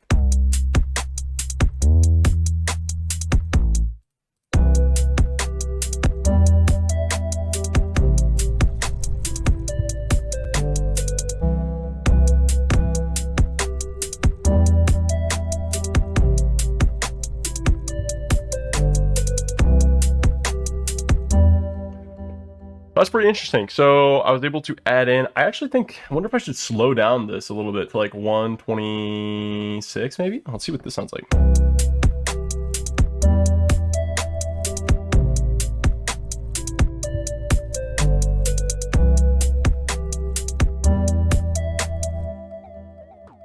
Actually, I like it faster, so we're gonna keep it at 140. That's pretty good. Okay, cool. So let's just see what else I can add here. I'm just trying to fill it up as much as I can because I want to show you guys about drums, and I think it'd be helpful. So let's see. Can I add in any other samples?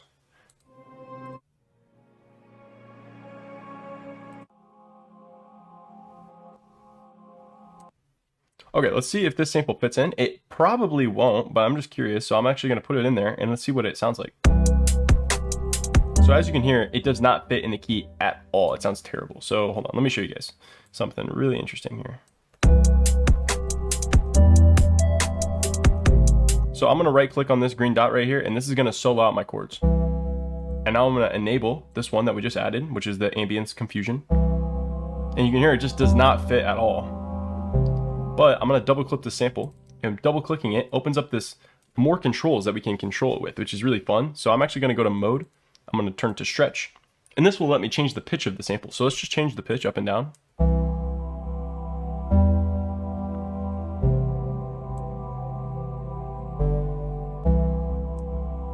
That might fit in it. Let's just try out some different pitches. No.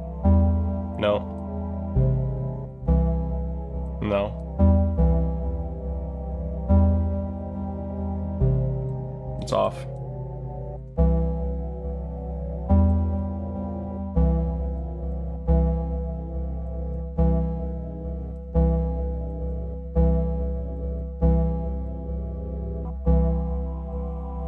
So I'm actually going to turn it down an octave. So I'm going to go to this gear icon right here. I'm going to right click on C6. Now this is going to make it go down an octave. So automatically it's always going to put this is kind of difficult to explain, but this is the root note C5. It is playing the sample on C5.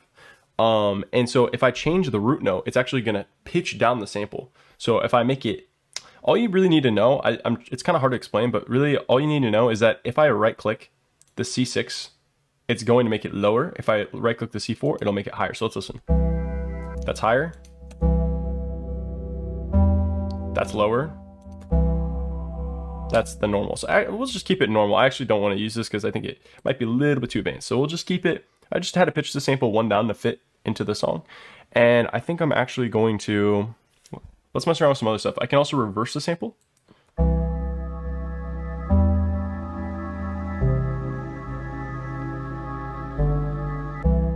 I'm going to keep it the way it was.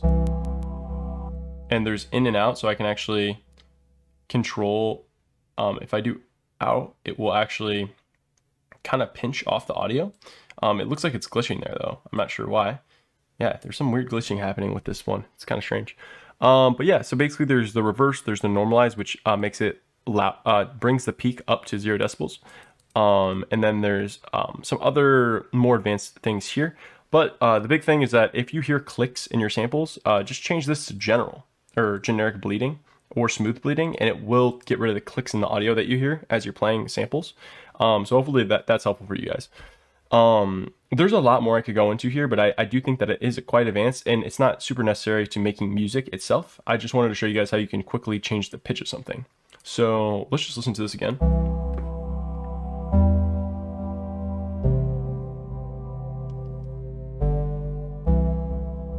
I'm gonna make it such a background element you can barely even hear it. And when I add back everything,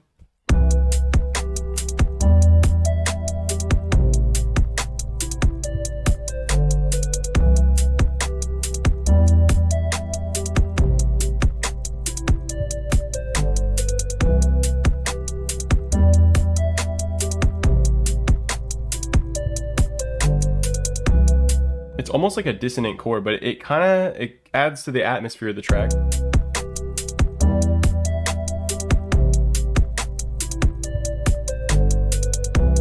It's like nearly out of the song. It's so quiet. I could literally remove it. Sometimes you just add those little tiny bits that you can barely hear, and it just changes the way that you listen to the song, and it can be interesting sometimes. So I just wanted to show you guys. We went over the drums, snares, hi-hats, different percussions that we ended up not putting in, background ambience, and the ways that can just make it sound more interesting. So now that we've done all of that, I think that we're pretty much ready to go to the next chapter. So I hope that this was helpful for you guys, and I will see you at the next chapter. Underneath the moon, he hops into the night. Okay, next up, we are ready to start working on structure. Super fun. So we have this part right here.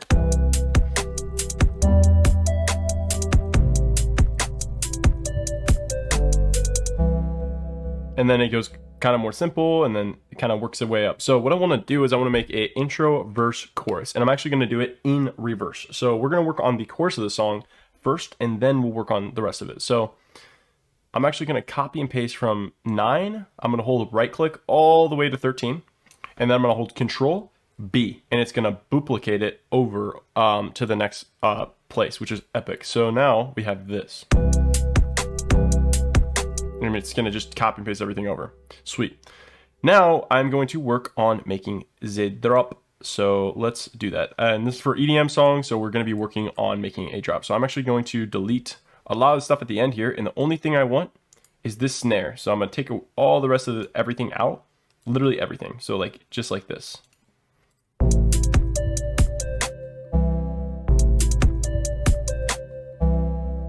And then it's going to go into the drop, and the drop is going to go right here. So this is where stuff gets interesting. I need to add in, let's do a drum loop.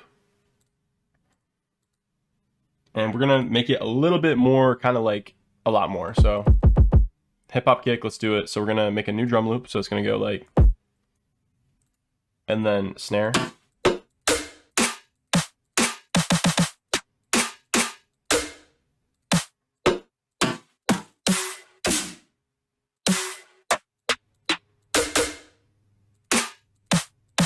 We'll just do this.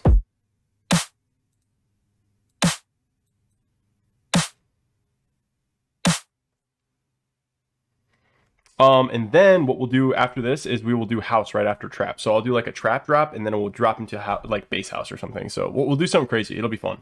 So we'll go kick, and let's just make the drum loop that we did from before. I'm going to kind of go, we're going to do less talking and more doing, so you guys can kind of watch and see my process of how I work.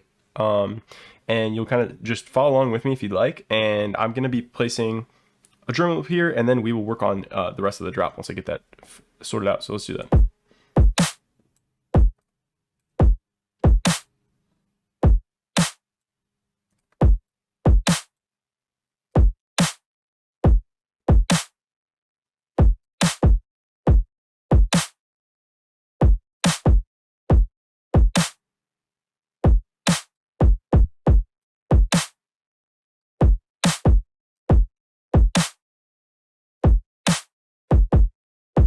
Okay, cool. So we got that there.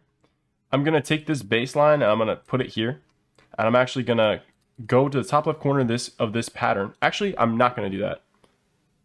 That's not what I'm going to do. What I'm going to do is I'm going to go double click into this pattern, which, by the way, it takes us to our piano roll, which is super cool. I'm going to copy all this, Control C, and then copy all these notes. I'm going to make a new pattern. I'm going to put that pattern right here, pattern number 5. And then what I'm going to do is I'm going to add in a whole new bass line. So why don't we go to TW samples, or nope, not there. That's my other sample pack. We'll go to sample pack here, and I'm going to go to my synth samples, and let's add in, I don't know, like I could do like 808 maybe. I don't know. What would sound good? Maybe not 808. Maybe we change it out with, who knows, 8-bit boss fight. That's kind of cool. So we could do something like that. So let's go into pattern 5, right click on bass boss fight and go to piano roll. And we're going to paste this in right here.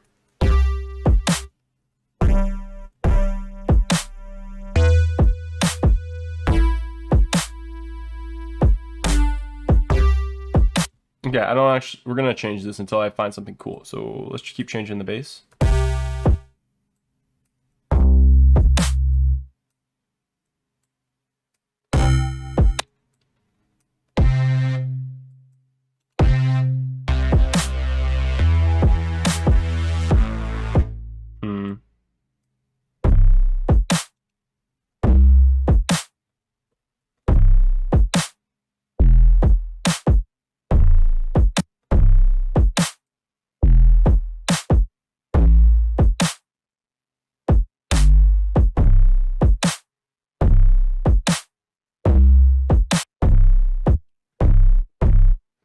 So we could do kind of like a, let's change up the rhythm here.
Cool. So we got a different type of bass here.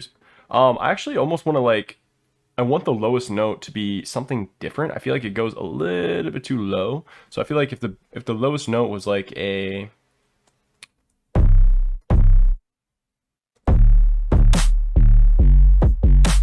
don't know. We'll keep it how it is. So I have this bass line for right now.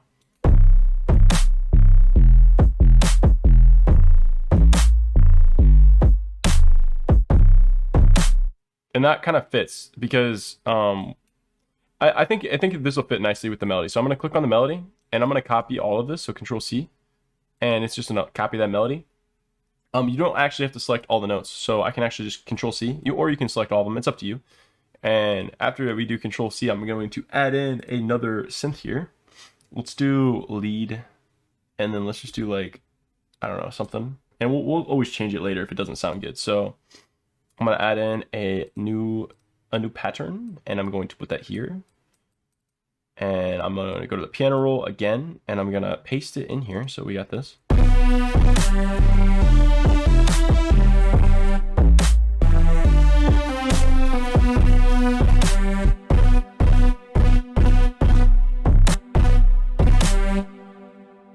Okay, so this is about to get really cool. So we're going to go back to the lead, and we're going to turn down the volume because it's way too loud.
Kind of interesting. Let's just change the lead sound a couple times and see what we come up with.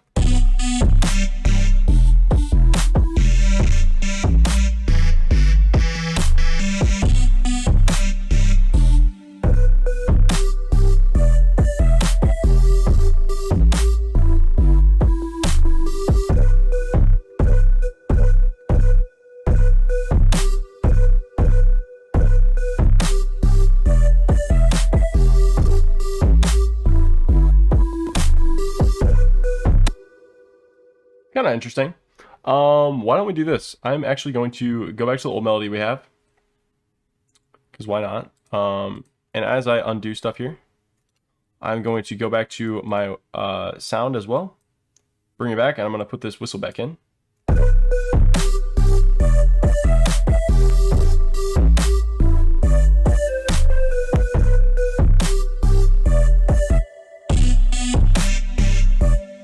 we'll just test out some other stuff here just to come up with some ideas.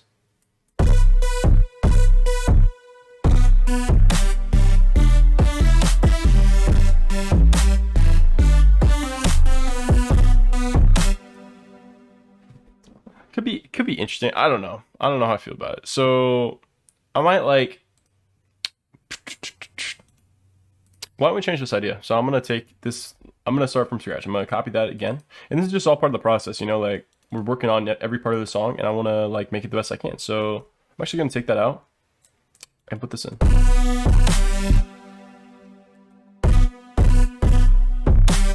So let's just actually kind of shorten all these notes to be like this.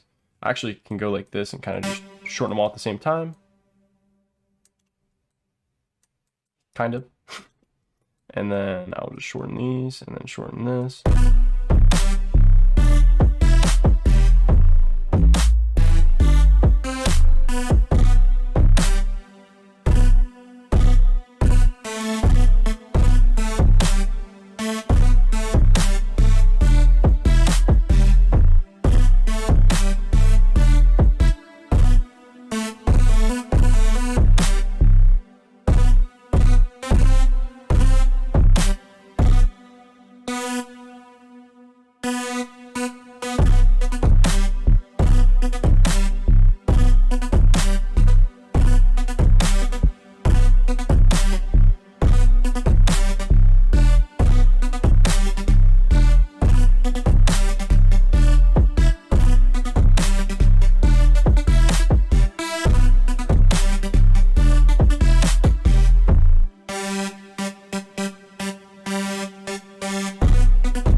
I just like selected random of these notes and made them up an octave and down an octave.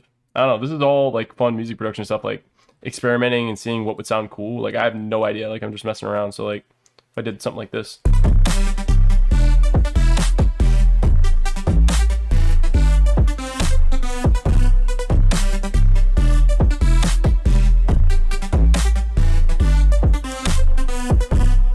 It's kind of cool. Like what if I like changed back to a different lead now?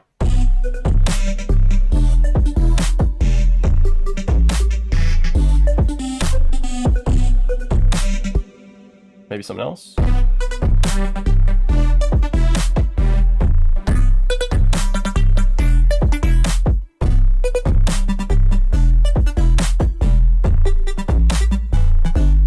That's kind of cool.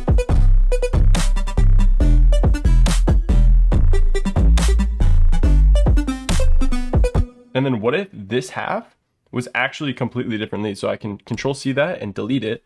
And then we add a part B to this melody. So the instrument is actually matching the melody. So we have a part A and a part B of the melody. What if I actually did the same thing with, this could be interesting. So I'm going to add another one here, another thing of Vital. I think it just broke. What? My Vital like completely broke. I'm going to delete that. I'm going to add Vital. And I'm going to drag that back on there. It's weird. It's like not loading Vital. That's super weird. Well, let's see if it works. I'm actually just curious. So I'm going to change my instrument. Control V, and I'm going to drag that back to work.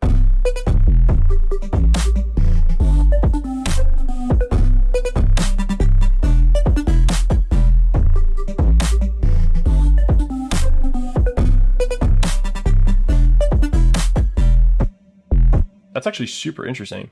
This is a cool track. So I could go here, and then what if I like made the bass go like kind of up and down? Like interesting. Like what if I did something like, I don't know, like this.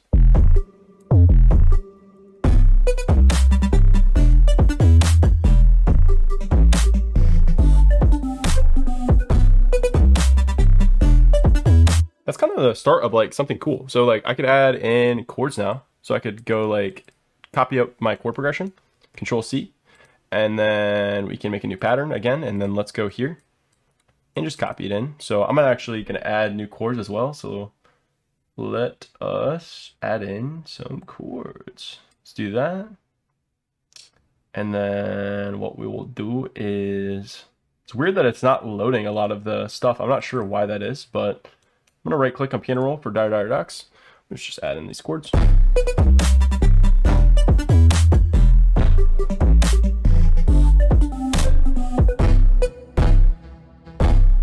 And then if these chords actually kind of went with the bass line, that could be super cool. So if it was like,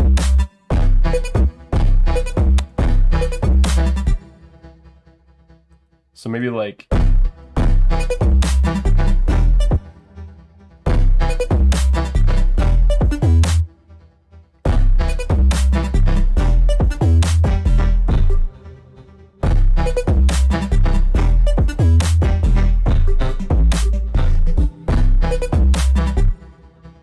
kind of confusing, but it's kind of cool. I want to see where this goes.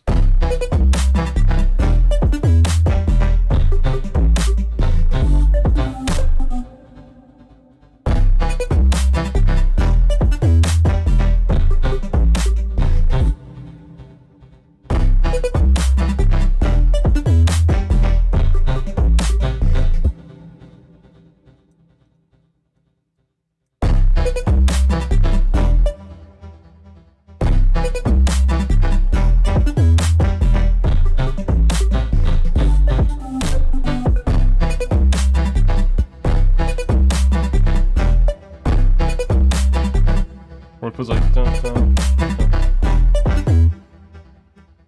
like something like this, maybe.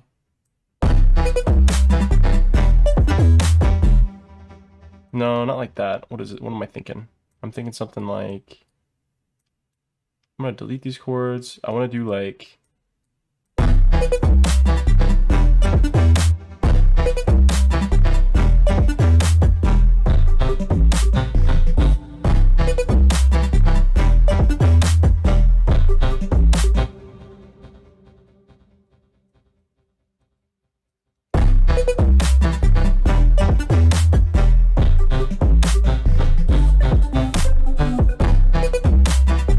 that's pretty cool. Okay, let's put this up an octave.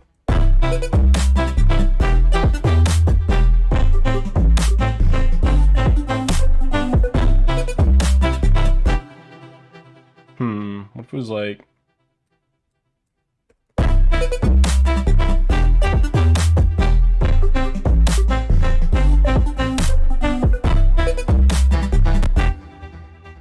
well, you know what? These chords actually need to be changed because actually, yeah, that would make sense because these need to follow the bass line. Interesting. So what if we did this?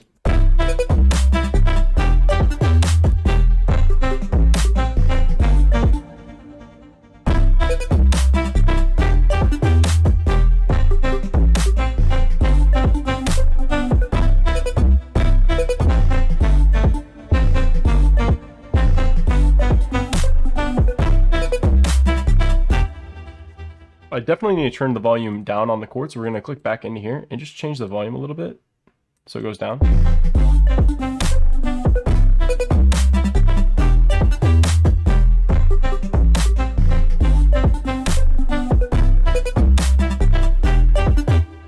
I feel like this has a cool opportunity. So what I want to do actually is I want to like keep it more together, because I feel like the rhythm, if you notice so far, the rhythm of the bass, the chords, and the lead are all kind of like jumbled. So like they kind of work together, but not.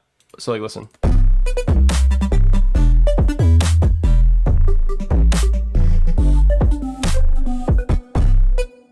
So then I feel like if the chords were here and the bass line was here and I took the drums and extended them a little bit, then it would be something like, I'm trying to see how this would work, because then the melody wouldn't be conflicting with the bass line anymore. Let's see what the chords would sound like.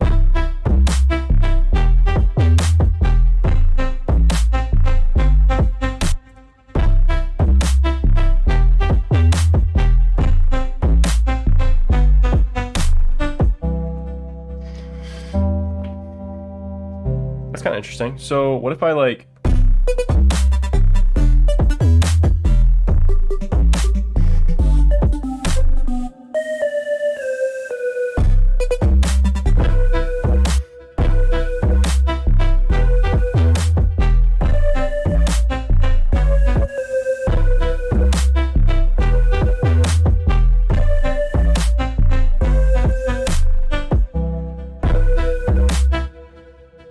that could almost like keep going like that here, and then I could add back in the melody, maybe. Let's see if that works. I'm just complete experimentation right now, just seeing where it goes. I'm actually really curious to hear what you guys come up with, because like I'm having fun just messing around and just making something new. I don't think I've ever made anything like this before. It's a completely like different style than I usually make, so I'm just kind of see here. I'm gonna add in, what if I kind of like take all this stuff and I'm gonna put it into the final thing. So let's take all this stuff. I'm gonna select all of the different samples down here, but I don't want to select any. I just want to select the full samples, and I'm going to hold shift and just copy it over, just like so. And then I'm going to hold shift and copy it over a couple more times, just so I have it for each part here. So let's look at here.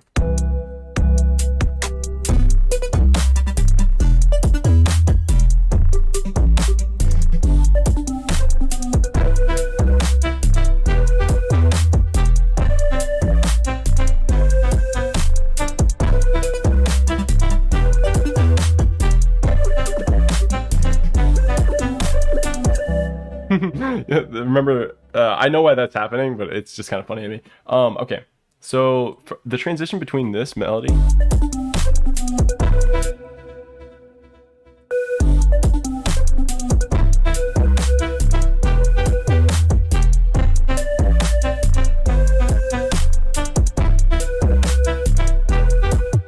I think that's better. And then we'll make the second half of this be the other lead too. How about that? So then we go to the other lead that we had and we just put it for the pluck.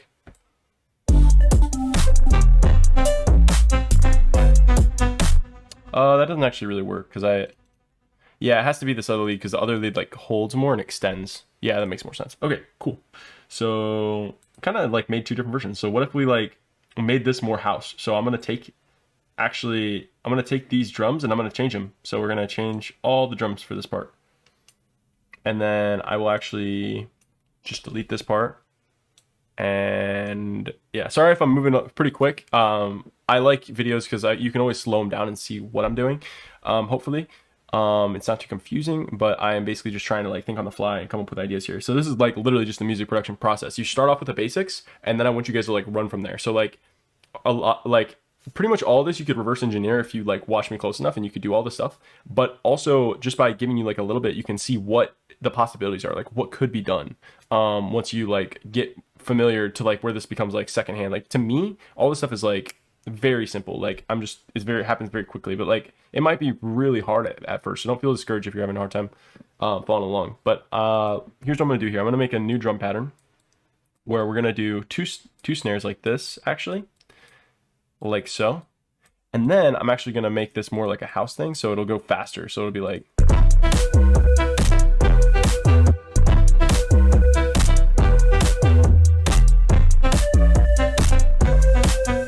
And then I'm going to take out the snare. I just said to add the snare and then take out the snare. You're like, Tristan, what are you doing? Go back to drums. I'm going to add clap because it'll sound better. And we're just going to do this on every other kick.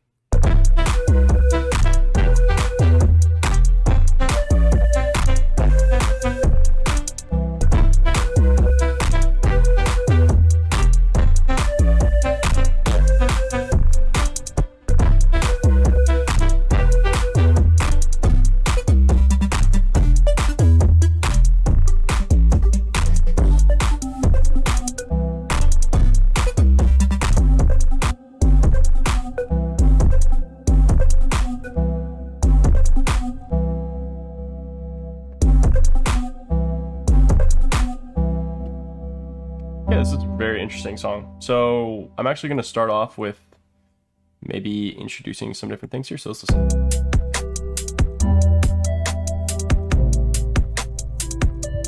I'm not going to put the hi-hat, the open hat in at all until we get to the drums here.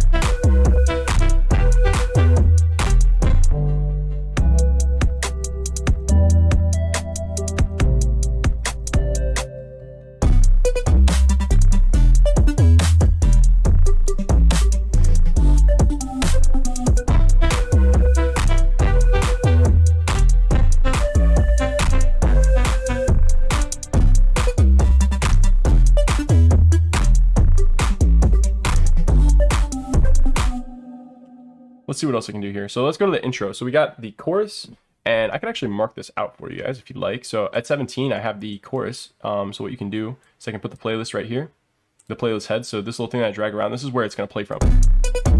And you can drag this starting to wherever you want. So wherever you click, it's going to put that there. And every time I hit space, it's going to play from that new spot. So if I go to like 17 here, I can actually use this to mark off certain places. So I can add a time marker, and I can just click add one. I'm going to call this one chorus. And then I can add another one. And I could do this one is like build up. And this one could be intro. So I could do time marker, add one, intro. I don't actually do this when I'm producing because I just know where everything's at, but this might help some of you guys who are following along. You're like, what the heck is he doing? So hopefully this makes a little bit more sense. So we could, this fits in pretty well. I think that the course is a little bit long for some reason. Like it's kind of unnecessarily long. So I might like make this like kind of like an outro, extended outro. So like take out a lot of the drum samples here. Like,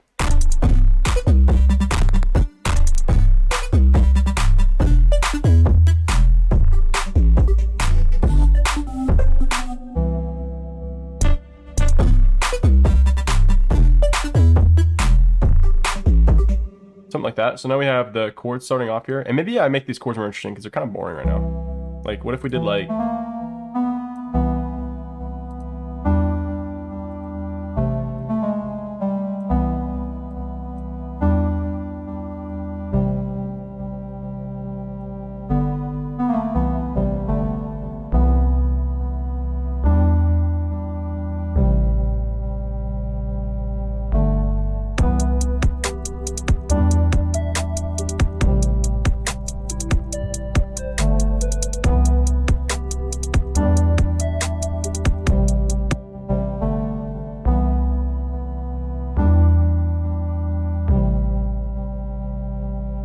and I'm actually going to add in these hi-hats right here, just so we have something going on, and maybe the clap.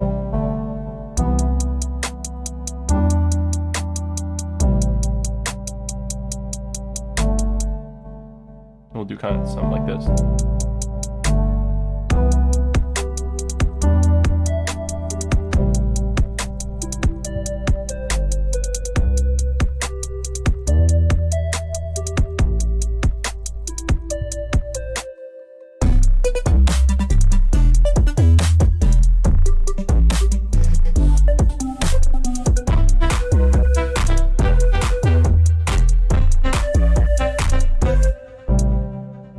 What if it was like the open hat, like, oh, you know what? The open hat should be not like that. It should be like this with the house part. It should be like every other, like that. Yeah, that'll be way better. Way better. I'm like, my English is falling out the window. You can tell I'm tired and I haven't had my coffee because at this point, I'm just kind of like doing stuff. And hold on, we're moving. Okay. This is what happens when I get into the music process. We're moving. But luckily, I don't believe I missed anything. So hopefully you guys have everything you need to follow along so far. Okay, here we go.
Okay, cool.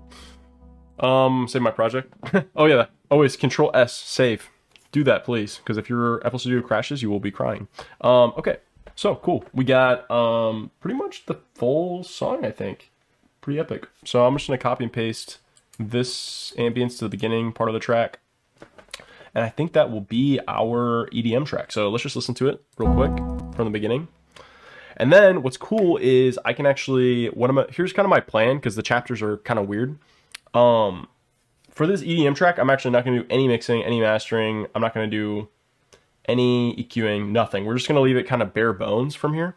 And then what I'll plan to do is for the hip hop and orchestral, we'll do more of the, I think I'll probably go into automations with orchestral music.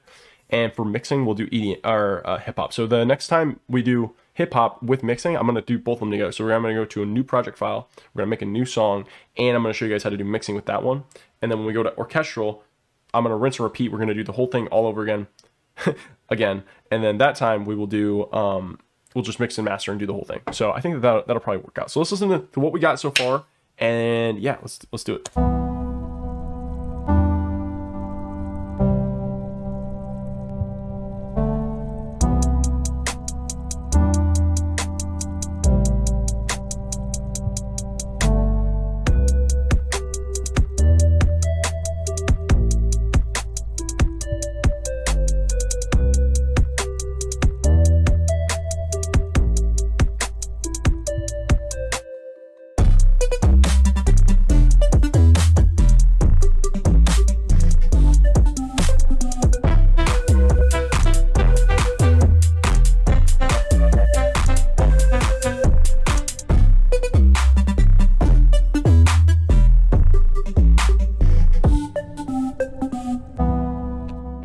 Cool. So I hope you guys liked this EDM song. Hopefully this helps you in your journey. I know I made house music at 140 BPM, and I don't even know what the other type of music I made is called, but just interesting. Hopefully you guys enjoyed that. Now we are going to move on, and we are going to go through the rest of music production. Okay, let's go to the next chapter, and we'll do hip hop next. See you there. Okay, as much as I want to keep working on this track, we're moving on. So let's go to File, New from Template, click Empty. So I just want to let you guys know before you do that, if you are on the trial version of FL Studio, you cannot open up that project again. So I'm just going to tell you now, I warned you, don't do it. If you want to keep that song, you better export it. Okay, so to export it, you go to File, and you just click Export. And it's going to go through your whole song and export it for you.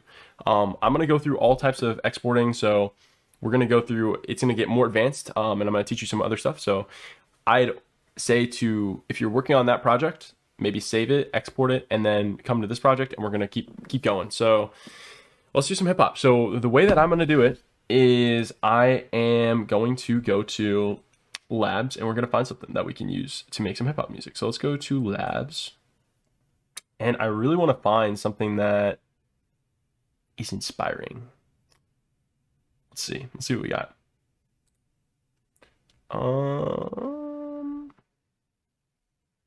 Wonder if there's something. No, we're not gonna use that. You know what? Change my mind. We're not gonna do that. Delete Labs. Okay, here's what we're gonna do. We are going to go to quickly Sample Essentials, Loops, maybe Other, and let's see what I have here.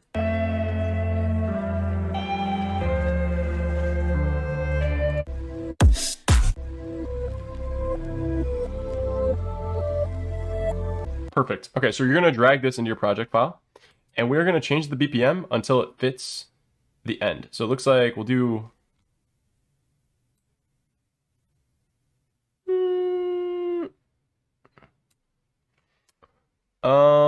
here's what I want you to do. I want you to take the, remember the stretch tool that I was talking about earlier? We're going to do that, and we're actually going to hold Alt, and we're going to stretch this until all the way to the edge of 5. So zoom in there and get it real close, and then we're going to play it.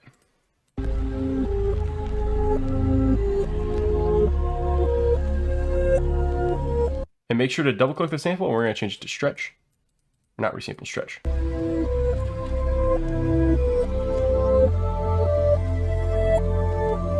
And I'm going to cut it in half, and this is how I'm going to make the hip hop. We're going to take this side, and we're going to switch them. So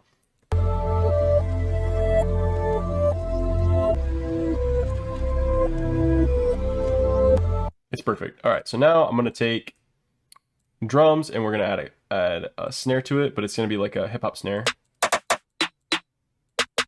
Something like this.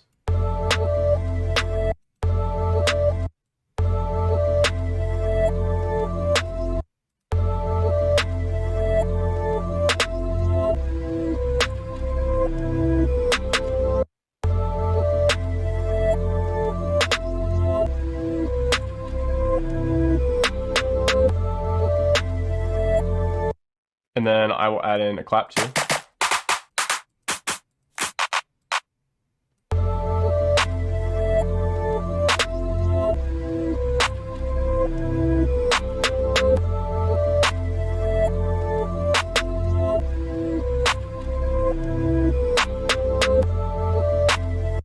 So that's what we're going to do. And then let's see.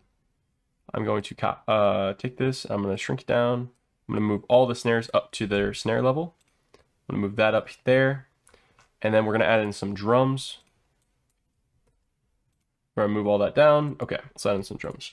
Let's do kicks.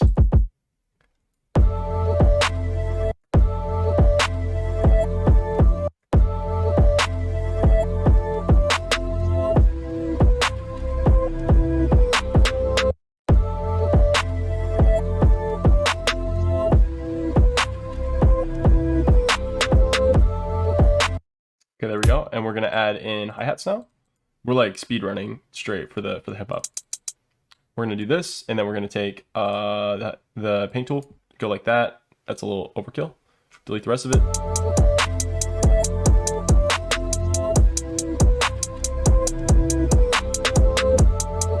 Cool. And then we're gonna select all those, make them quieter. Click them again, and then I'm going to kind of in between. At the end of like the 2 and 3, and at the end of the 4 and 5, I'm gonna add in some super fast hi-hats like this, and then right before the end, I'm also gonna like do even more. So it's gonna be like this, like. It doesn't. Oh, yeah, that's why I need to add them to this side too, so that they're kind of like. And then I need to make these ones like quieter. And then I need to make all of them shorter, like this, and then make all of these shorter so that they all kind of fit together.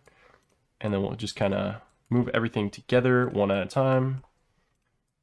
That was very satisfying. Okay, so now I'm going to take this little end part that I made, like so. I'm going to copy all those, put them to the end here, delete these hi-hats, like boom, put that there, like so, and then we should have something like this. And then maybe we'll put a couple like that also before the. I'm going to do that, do this, Control B while selecting that. All right, what do we got?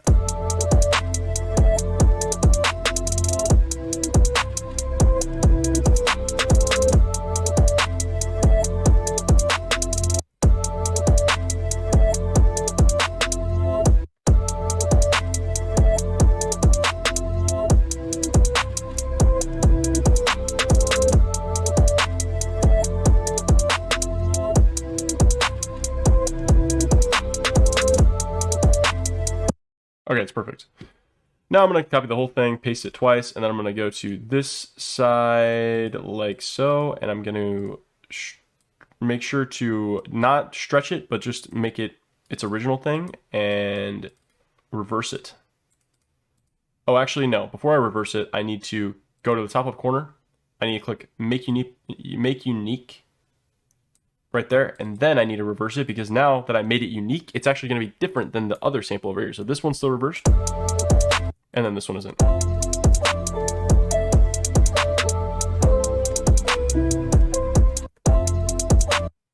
It sounds kind of weird though. Like, what if I...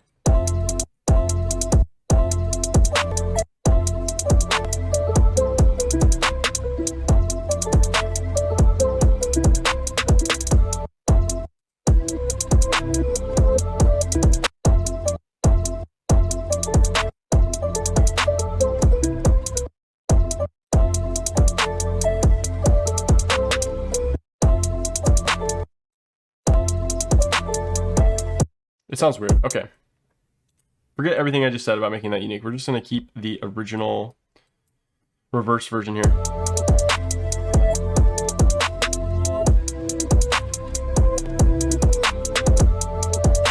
And then I'm going to add a pattern on top. And we're going to kind of make a baseline. So, well, not kind of. We are going to make a baseline. So I'm going to go to Vital once more. And we are going to copy the synths right here. We will go to, let's see here. I'm gonna do 808. Let's do 808. And then I'm gonna make the decay longer on my 808, and that's it. And then I'm just gonna make it a little bit quieter. That's it. Okay, let's go to pattern 1, piano roll.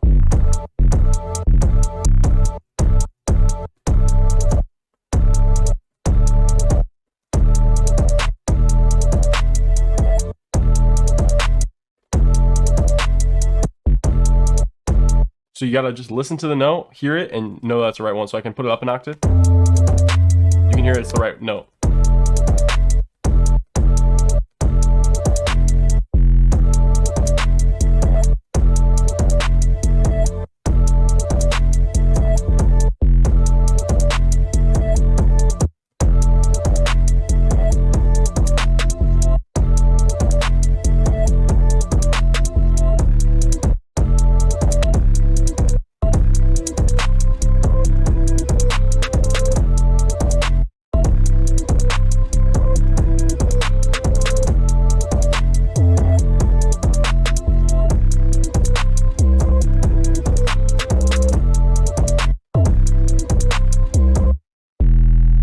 And then what we can do is we can add in some notes, and we can actually put them down an octave and make them slide notes. So like this.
And then we want to add like maybe like a melody on top of this. So let's add another pattern, put it on top of here, and we'll make another melody. So we'll do that. What kind of melody could we do? Maybe we do something interesting. Let's add another.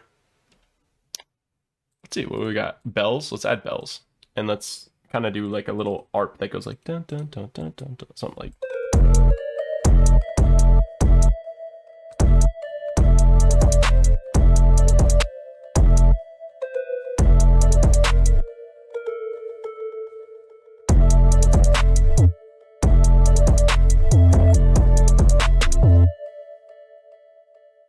Dun, dun, dun, dun.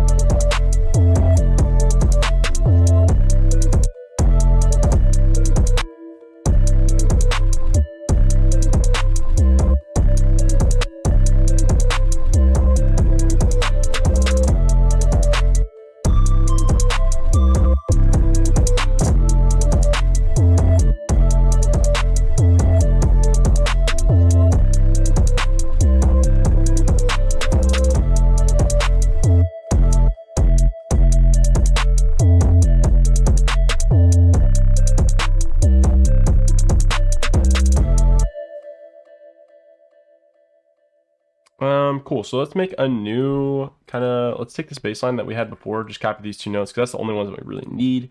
Pull out the bass line, put in another pattern, drop the pattern in, drag that to the end, and then let's just take out all the kicks and then just leave in the snares.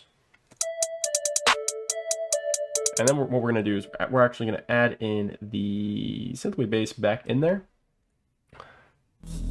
Living life like he's on his own.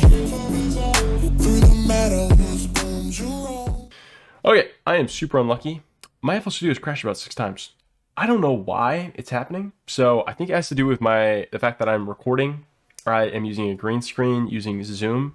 Don't ask. And I'm running FL Studio all at the same time. So my computer just does not like it. I think it's using a lot of memory. So I think that's what's going on. However, what I'm going to try to do, instead of making the full track a hip hop track, I'm going to take what we have and I'm going to show you guys how to do mixing. So that's what we're going to do. I'm going to go to backup. I'm going to go here. I'm going to open it. And now we're going to open exactly what we have and just mix that. So that's all I'm going to do. I'm going to take exactly what we got.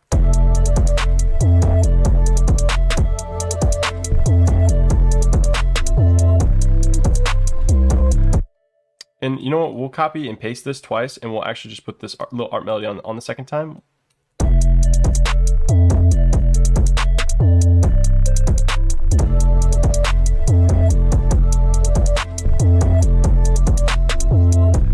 All right, time to learn mixing. So we are going to go to our channel rack, and we are going to change it from audio to all. And then we are going to get rid of the sampler. And then after getting rid of the sampler, you're going to select everything. You're going to hit Control, and then you're going to click L while selected everything. And what that will do is it will put all of, okay, hold on. If you do that correctly and not hold L like I did, what it's going to do is it's actually going, wow, I did that a bunch of times. Okay. There we go. Hopefully that wasn't too confusing. So what we're doing is it's taking all of the instruments, all of the samples, and putting them in our mixer. So now watch this.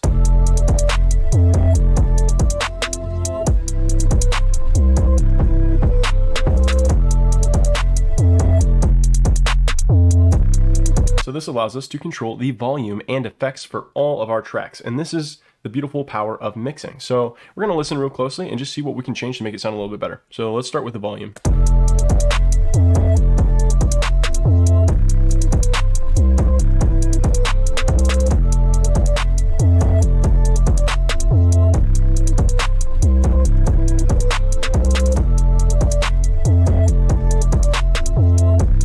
Yeah, I think that sounds better. Just change the volume just a touch. Now, while I can right click on this green, what is it called? This green circle, and it will just solo out something.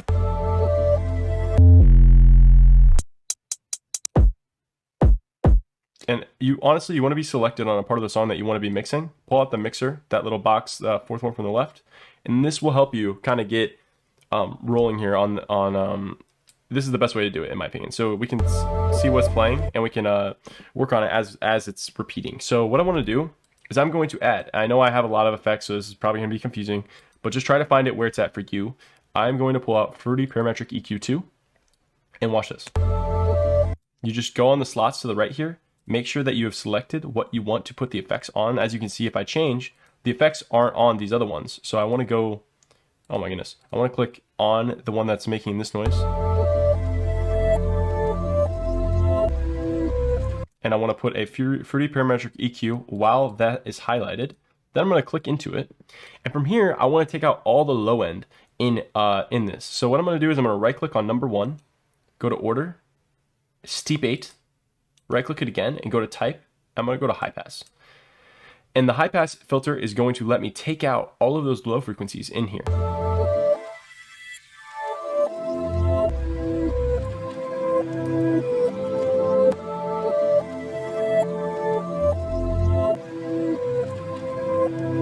That's much better. So now that we've taken out the low frequencies, let's just listen to it.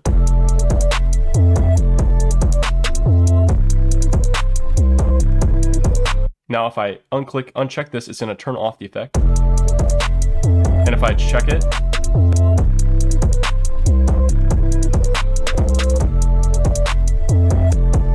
I'm going to do it with just this highlighted so you can hear the difference.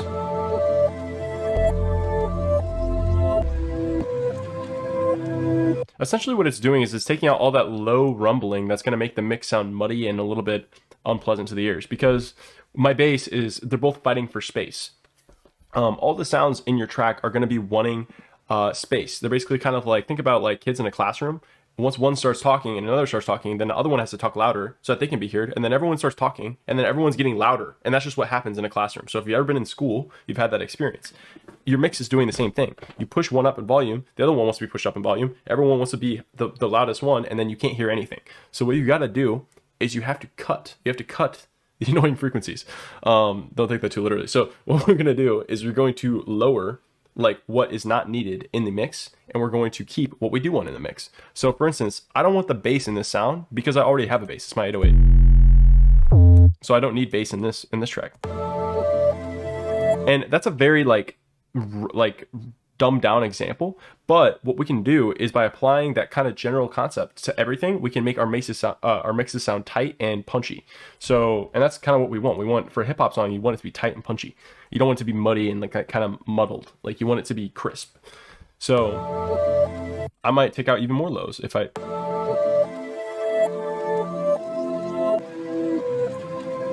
And maybe I want a little bit more high end, so I just lift this a little bit.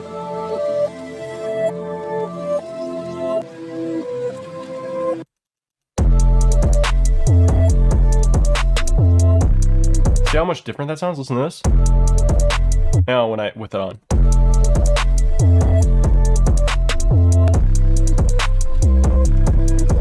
It makes a world of difference. Like just that tiny little shift in which frequencies we're boosting, we're changing the tonality of the entire song. So it's really cool. Now for the bass here, there's all kinds of other effects we could do. So maybe on the bass, what if I wanted to add some distortion to it? So we could go to we have what's called Fruity Fast Distortion. That's included in FL Studio, and you can use this, and it's gonna do, that's a lot. So let's take the mix down.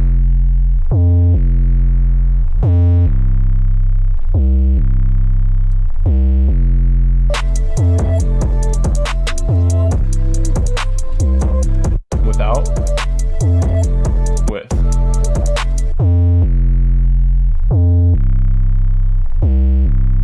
And just adding a little bit of distortion is what it's going to do is it's going to add harmonics to the bass. So it's going to make it sound a little bit beefier, which is kind of cool. So maybe you want that, maybe you don't. I'm just showing you guys some different effects that we can add. So let's go back to here and solo this and just kind of listen. And I want to show you guys something that's really cool. It's called reverb. So I'm sure if you've ever been inside of a big building or cave and you've spoken, you can hear your voice kind of echo out and it's really big. Well, this is what reverb emulates. So let's listen to it with reverb.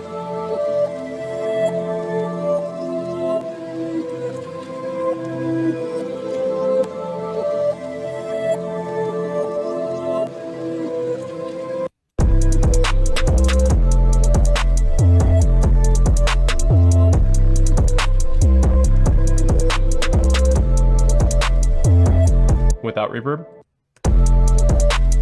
with reverb.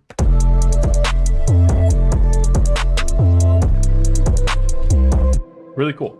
Now, what if we added some other stuff? So like, what if we added like a delay to the clap? So every time the clap came in, or this is the clap, my bad. What if we added a delay? So let's go to delay and we can add delay bank. So it's like,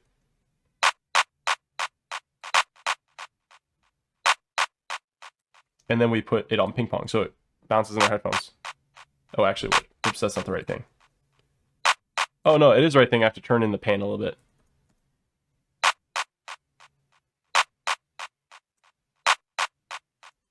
Cool. So that's just a few settings that we can tweak. So this delay is going to be like, it's going to delay the sound and play it over and over again, and I can change the way it delays too. So like I could change it here.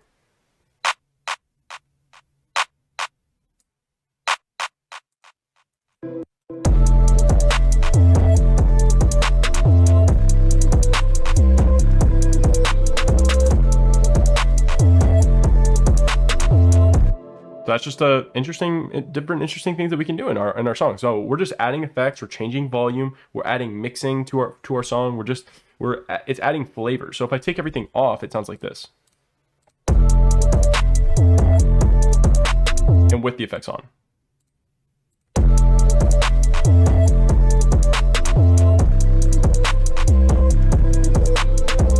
So I showed you guys kind of the basics. I gave you reverb, we have delay, I wanted to show you distortion. Those are like the big three that you're going to be using a lot of. And some simple volume control, just understanding where things can go in the track. Another thing that we can do is I can show you guys how to pan things right and left. So like let's open up the mixer again and just listen. I can actually turn this to the right of my headphones or the left of my headphones. So maybe I want this a little bit panned to the right, and maybe I want these a little bit panned to the left. I mean, I reversed that, but listen.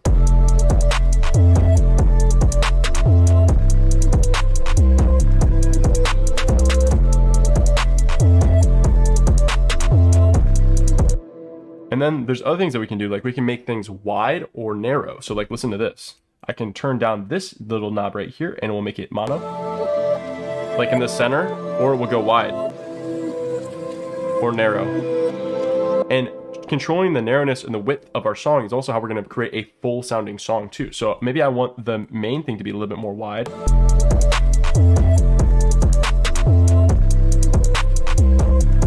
But I want the bass all the way in the center.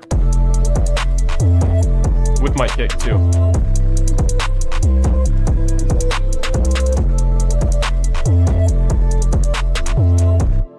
So that's just an interesting example. So we have panning left and right. We have stereo width, opening and closing, being more mono or being more stereo.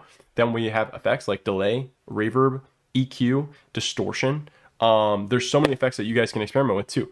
One thing that I will recommend is, as long as you don't blow out your eardrum, I want to do you a favor. Go to your master, and the master is basically where like everything is getting funneled into. So like all your music is going to go to the master. So if I turn it off, nothing comes through. If I turn it back on. So as you can see, that is completely controlling how everything's working. So any effect or anything that you put on the master is going to affect everything. So something I like to do just to be safe is to put a limiter on the master. Now, listen carefully. Once you get better at music production, putting a limiter on the master is going to be like the worst advice ever. But when you're starting off, I think it's good advice because you have no idea what you're putting on your tracks, and you could easily put something that makes everything get really loud, and you like, and I'm not going to say you're going to burst your eardrum, but I'm just saying it's happened to me before. So be careful. Like there are definitely some plugins on here that if you put it on there, you're going to want to like literally chuck your headphones because you're like, oh crap, I didn't realize that was going to make it that loud. So I just want you guys to be careful. So what you can do is go to Fruity Limiter when you're starting off. This will be good. And another thing that you can do is produce a little bit quieter. You don't have to produce it at max volume. That's how you lose your hearing. I produce at 60% volume all the time, and I never turn it up for anything. Even when I listen to music myself, I don't listen to it higher than 60 volume. And the reason I do that, and 60 volume is going to sound different for everyone's headphones, sure, is to protect your ears, because it's very important. So I know that this is kind of a weird tangent. I'm talking about ear protection and stuff, but it is relevant. It's relevant to mixing, and it's relevant to keeping your ears safe over a long period of time. So I just want to give you guys that advice because it is very important to keep your ears safe. So I showed you guys effects. I showed you guys mixing. I talked to you guys about volume and how to control that. These are just the basics. I'm giving you guys the tools. I'm giving you guys, like, here's the toolbox. Have fun. Like, I'm just showing you a couple of what they do, and then you can have fun with the rest. And that's the best way to learn. Like, not everything needs to be perfect. You don't need to sit over like, oh, did I tweak this to the right value? Like, just have fun, dude. Like, put effects on there, mess around with it, see what happens. Like, that's literally how I learned. That's how every single professional I've ever met, that's how they learned. They had fun. So, yeah, I don't know why I'm going preacher mode here, but like, I see so many people who are so worried about being good producers or how to be a right artist or whatever. It's like, you need to drop it and you need to just make music to have fun. Otherwise, you're never going to be able to like make good music. I think something that it's called beat block. So I'm going to talk about this. So it's called music writer's block. There's a million names for it, but essentially what it is it's the inability to create music. It blocks you off. Like you actually can't physically keep making music. And as a beginner, you won't run into this, but as you get better and better, you'll get what's called beat block. And the reason this is because you're like, I'm making music because I want to be famous. I'm making music because I want to make money. I'm making music because put in reason. But the problem is, if you're making music and you're not enjoying the process, you will physically not be able to be motivated enough to make music. It's very simple. Like, and this is for anything in life. If you're playing a video game and you're not having fun, nothing is going to make you want to keep coming back to that game and playing it. You'll just stop playing it. If you're at work and you have nothing motivating you, you're not going to work. I mean, it's very simple. So this is with everything in life. It's not just music. So we make these terms writer's block or music block. It applies everywhere. So I don't understand why it's only applied to music. I've seen it all over the place. I mean, if you have coworkers, family, or just you'll see this, encounter this idea, and it's in all different fields. So just want to kind of debunk that real quick. If you're having writer's block or music block, instant fix, you're not having fun. Like, I promise, you're not enjoying the process. So you have to slow down and just kind of like, and then you'll get into the zone. And you saw me get in the zone because I'm going super fast and I'm not even thinking. And I'm like, forget that I was recording a tutorial. I'm like, oh crap, I was recording a tutorial. And then like, you guys are probably just sitting there like, what the heck is he doing? So like, hopefully I'm not going too fast. I'm sorry if I am. I'm also having fun. So hopefully you can see that, and hopefully you're learning as I'm learning, and I can pass on some of these things that I know are important, and not give you all the other details that are going to just confuse you and make it complicated. Because the best way of learning and the best way is by doing. It's by teaching others. And I'm going to go into that a little bit later, because I'm going to give you guys a lot more of the tools to become a great artists and great musicians. And that will happen once we get to the end of this. I'm going to give you guys so much value. So I want this course to be increasing in value as you keep going, not just like, oh, you learn this thing and then none of it's important. It's building. Okay, so stick with me. If you've gotten this far, I'm really proud of you. We're going to make some more orchestral music. I'm going to teach you about automation. I'm going to teach you about mastering. And then I'm going to give you the most important thing for music production and music making in general. Oh boy, that was a lot. So I went over how to EQ. I went over different types of effects. I talked about what some of these knobs do. So you learned about the volume knob. You learned about the stereo, which is orange, and then the purple, which is mono. You learned about panning, which is yellow or orange, and then red, which is the left and right ear. And you learned how to hit Control L and put everything neatly organized onto these tracks. So as you can see here, real quick, I should show you the channel rack is putting this on number 1. If I change this, it's going to move it. So I'm going to put that back on 1, but you're seeing that this is how it's routed. So this number signifies which track it's on. So that's where everything is connected. You have your box, your container, which is your channel rack, and the instruments in there are getting routed with this number onto this mixer, okay? And that's how that works. So without further ado, let's go to the next chapter. I'm going to show you guys how to do automation with orchestral music. Let's go. Living life with dreams of his own. Okay, here we go. We are going to save this project, and I am going to open a new one because we are making orchestral music, and I'm going to teach you guys all about automation. So this is going to be super, super fun. Let's do it. First, let's open up Spitfire Labs, because this is where we're going to be making a lot of our orchestral music using this plugin. So let's go to Labs. And why don't we put in some strings? Let's do that. Maybe open up all of them. Let's do short strings, and let's make them a little bit louder. We're going to go to our channel rack, and you guys know the drill. Hopefully you've learned this by now. We're going to Control L. It's going to put it on our mixer track. And then I'm going to just right click and go to piano roll. And I'm going to find one of my MIDI, and we will use that in our track this time. So this will just show you guys how MIDI works.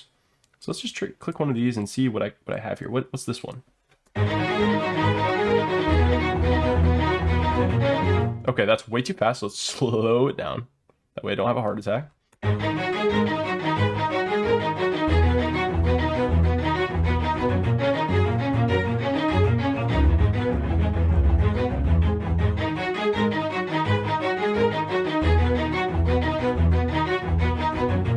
Okay, this is really cool. However, I need it to be lengthened a little bit. So I'm going to take all these short notes. I'm just going to lengthen them a little bit. I think that they're too short. So they need to all be like that.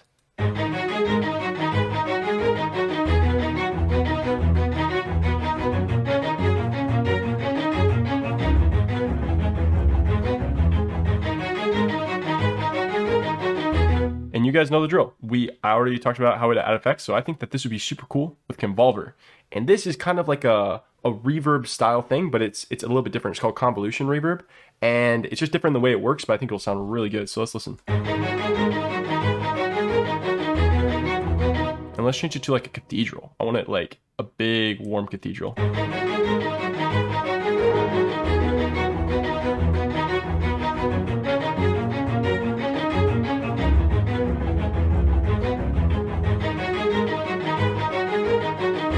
What if it was dun, dun, dun, dun? I can't really sing, but I have the idea. So what I'm going to do is I'm going to select 1 through 5. I'm going to hit Control B, and it's going to put it on the next thing here. And then this time through when it plays, I'm going to make the melody keep going.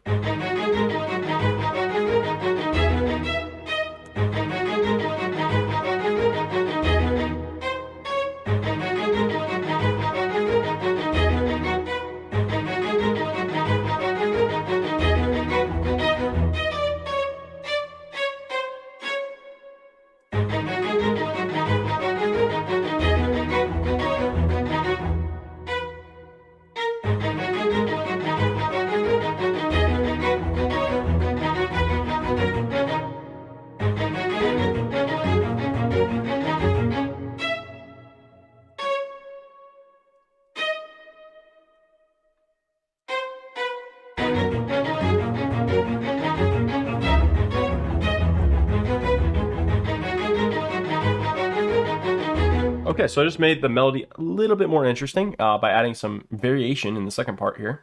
And then what I want to do is just copy all these lower bass notes like so. I'm just going to copy all of these. And I think that I'm going to Control C, and we're going to we're going to right click Labs, and we're going to clone it actually. And when we clone it here, it's just going to make a second copy Labs, and then we're going to choose maybe a longer string. So let's pick string long, and I'm going to go here and click Labs number 2 because this is our string long. I'm going to paste that in here. So let's move these to the start there. I'm going to delete these extra notes just so I just have the starting note like so. And we're going to take this and hit Control L, and it will extend all the notes out to the end. And now we have this.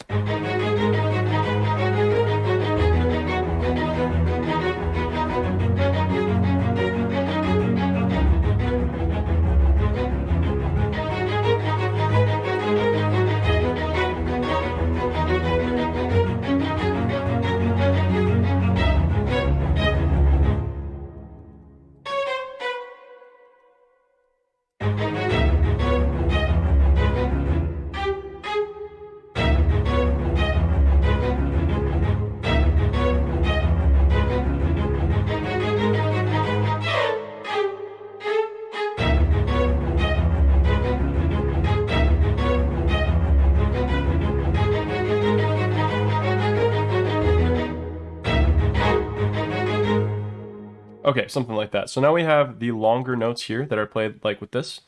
And maybe I can actually play it. And then we'll play... We'll kind of fit the chord progression in with what we have here. So I'll fit it to the other arpeggiated chord progression.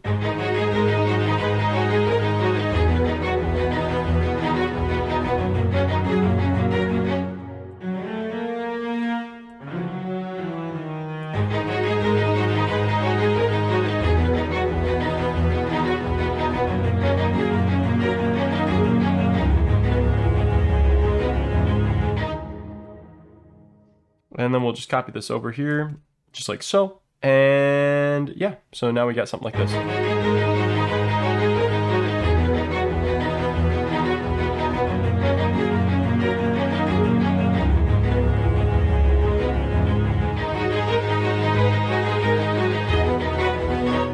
And then we can copy the top half of this melody, and we can actually just kind of like take all of this and kind of just take what it has, and we are going to use it with another instrument. So let's do that. Let's take all this like so. I believe that's the top melody. We're going to copy that, Control C, and we're going to do the same thing. We're going to clone Labs once more, and I'm going to find like a harp. I think that would be super cool. Do I have like a harp? I don't know if I do. No clue. Strings, do I have?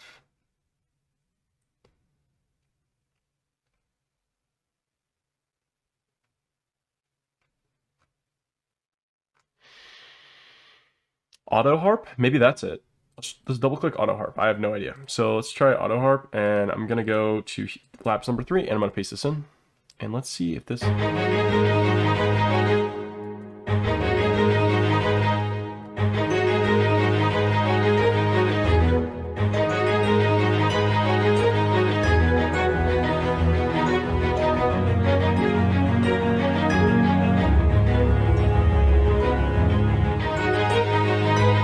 So obviously it's very overpoweringly loud, so I'm just going to turn everything down. So one way I can do that is I can actually, I'm going to also put these on mixer tracks as well, just real quick. I can turn it down here, but I can also turn it down in the channel rack. So, and this doesn't, they're not connected together, but let's listen to this, how it, if I just turn this down.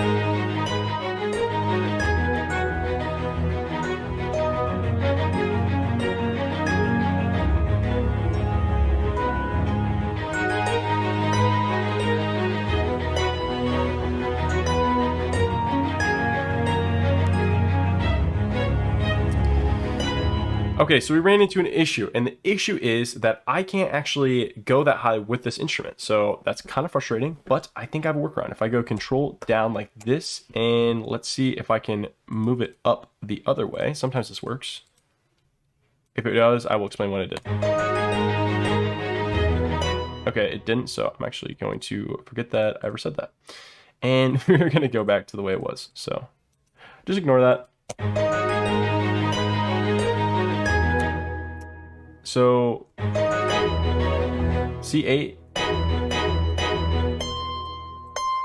Okay, so C is the highest note it can be. So let's go 1, 2, 3, 4.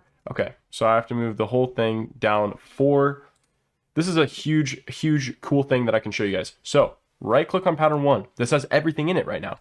Now I can go transpose, and I'm going to do -4, and that's going to tell it to move it down 4 every single pattern. So if I do that, boom. Now let's play it.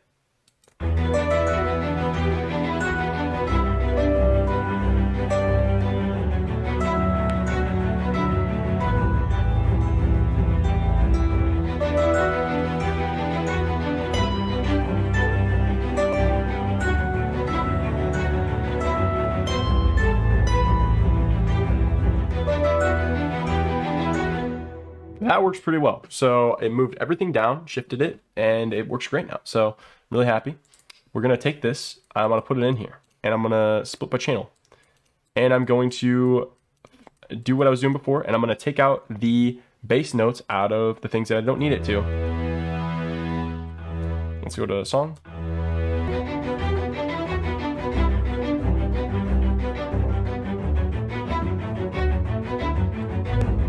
And I'm actually just going to lower the bass because I don't want it gone completely.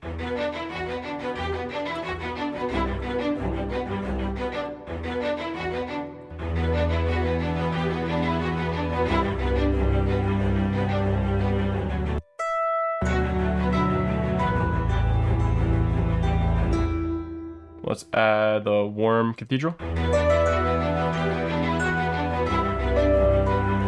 And let's add a little bit of delay as well.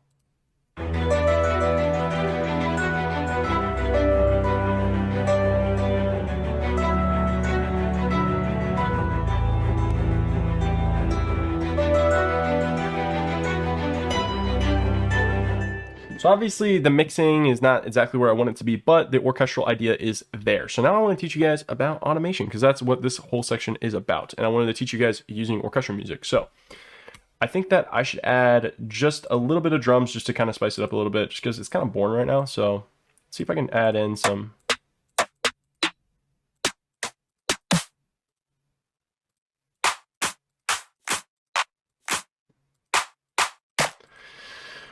Fortunately, I don't really have, maybe a drum loop because I don't really,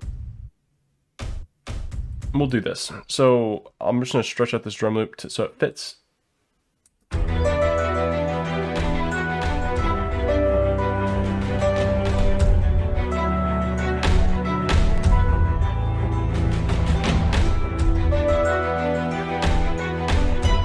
Make sure to stretch it so that it fits properly. So I'm going to stretch it to the end so that everything is kind of like merging together, right?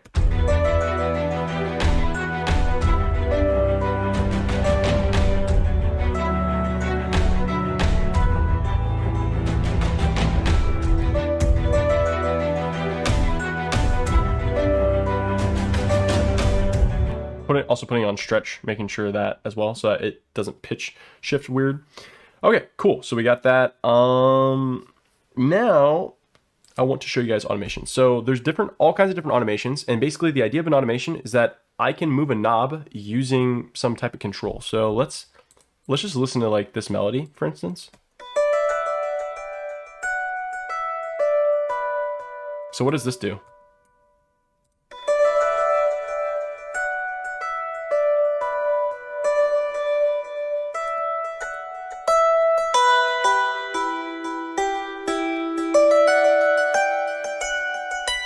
So we can see that these knobs change the way the song sounds. So what I can do is I can wiggle one of these knobs.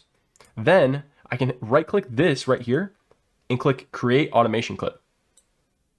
And what it's going to do is it's literally going to make me something that I can control that knob in the plugin using this like little thing here. Let me show you. It's easier to show than to tell what this is doing. So we'll do something like this, because this will really show you guys what an automation is doing. So I'm actually going to do that, and let's play it here.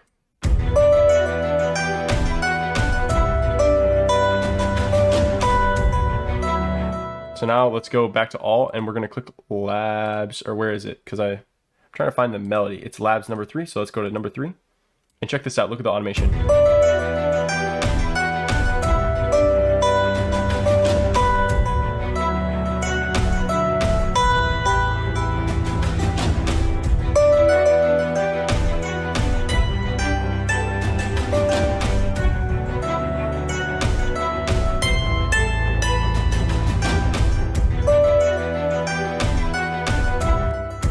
Okay, sweet. So now what I'm going to do is I'm going to kind of like, I'm going to do another automation. So I want to show you guys that you can actually automate effects as well. So on here, I can automate this mix knob. And okay, so FL Studio native knobs, you can just right click and create an automation instantly. Just like that, create an automation. I can create an automation for that. If it's in a third-party plugin, what you have to do, like Vital, any knob in Vital, any knob in Labs, anything like that, like this knob, you're gonna have to right-click up here and then create an automation clip, and you have to wiggle it. That way, it knows which knob you're gonna create an automation with. But you can create an automation with anything. So I'm gonna create an automation with all 3 of those things, and I'm gonna just kind of like move it around here so you guys get the gist of like how the automations are working. So I'm just gonna do that, and then I might move that down and then move it back up, and then we'll just copy that. I'm just putting all these automations here just so that you guys get a picture of like what could be done. It's not necessarily like a full thing here, so we're just gonna kind of do that, and then just gonna do a bunch of automations so you guys get the picture. And then I'm gonna make another automation where let's do the panning as well. I want to do the panning, and then let's move that here.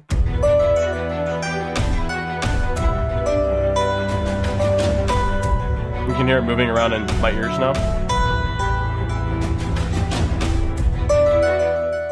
And as you can see,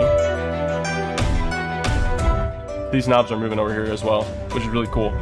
So I'm able to control so many different things.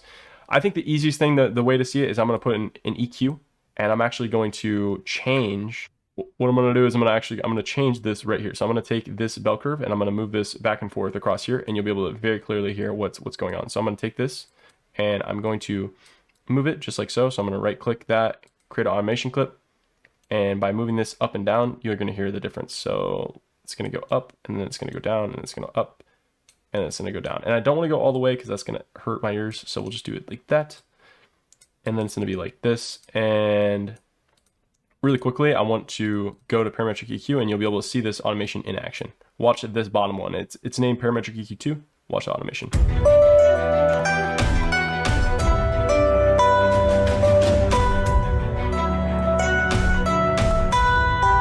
Okay. So I don't really like doing that kind of automation because it's going to make peaks in the volume and it's going to sound very unpleasant. But I'm just trying to show you guys examples that really show you what automation is doing. I don't think you guys realize how powerful automation is. It is so cool, and everything that you can do with it. That's what literally takes a beginner producer from here to like master, because of like their automations are crazy. You can get really creative. I really like automating volume, so having things come in very gradually into a song. It's a very great way of making stuff sound good. So like, for instance, if I'm in this part right here, let's say I don't want that to start immediately. So what if I did something like this? I could, we're gonna put a fruity balance on there. So I'm gonna navigate and find fruity balance. And this will allow me to control the audio, and I'm gonna create an automation for this. So I can actually control the audio here.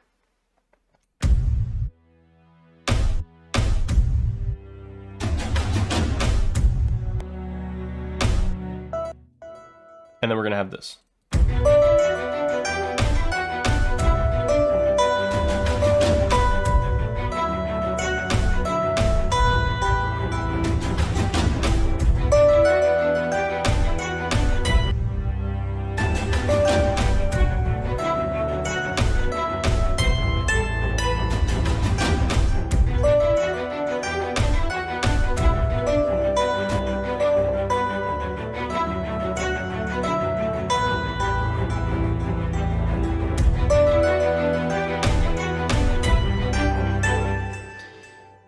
So hopefully that gave you guys a picture of like what automation is actually looking like and what it's doing in the software. So that's literally all I wanted to show you guys. You can automate effects, you can automate volume, you can automate basically any knob that you see in FL Studio, whether it's in a plugin, whether or not it's in effects, volume, pitch, literally any knob in FL Studio, chances are you can automate it. And even if it's not an FL Studio native plugin, if it's a third-party plugin, I showed you that you can automate that too using that box up there.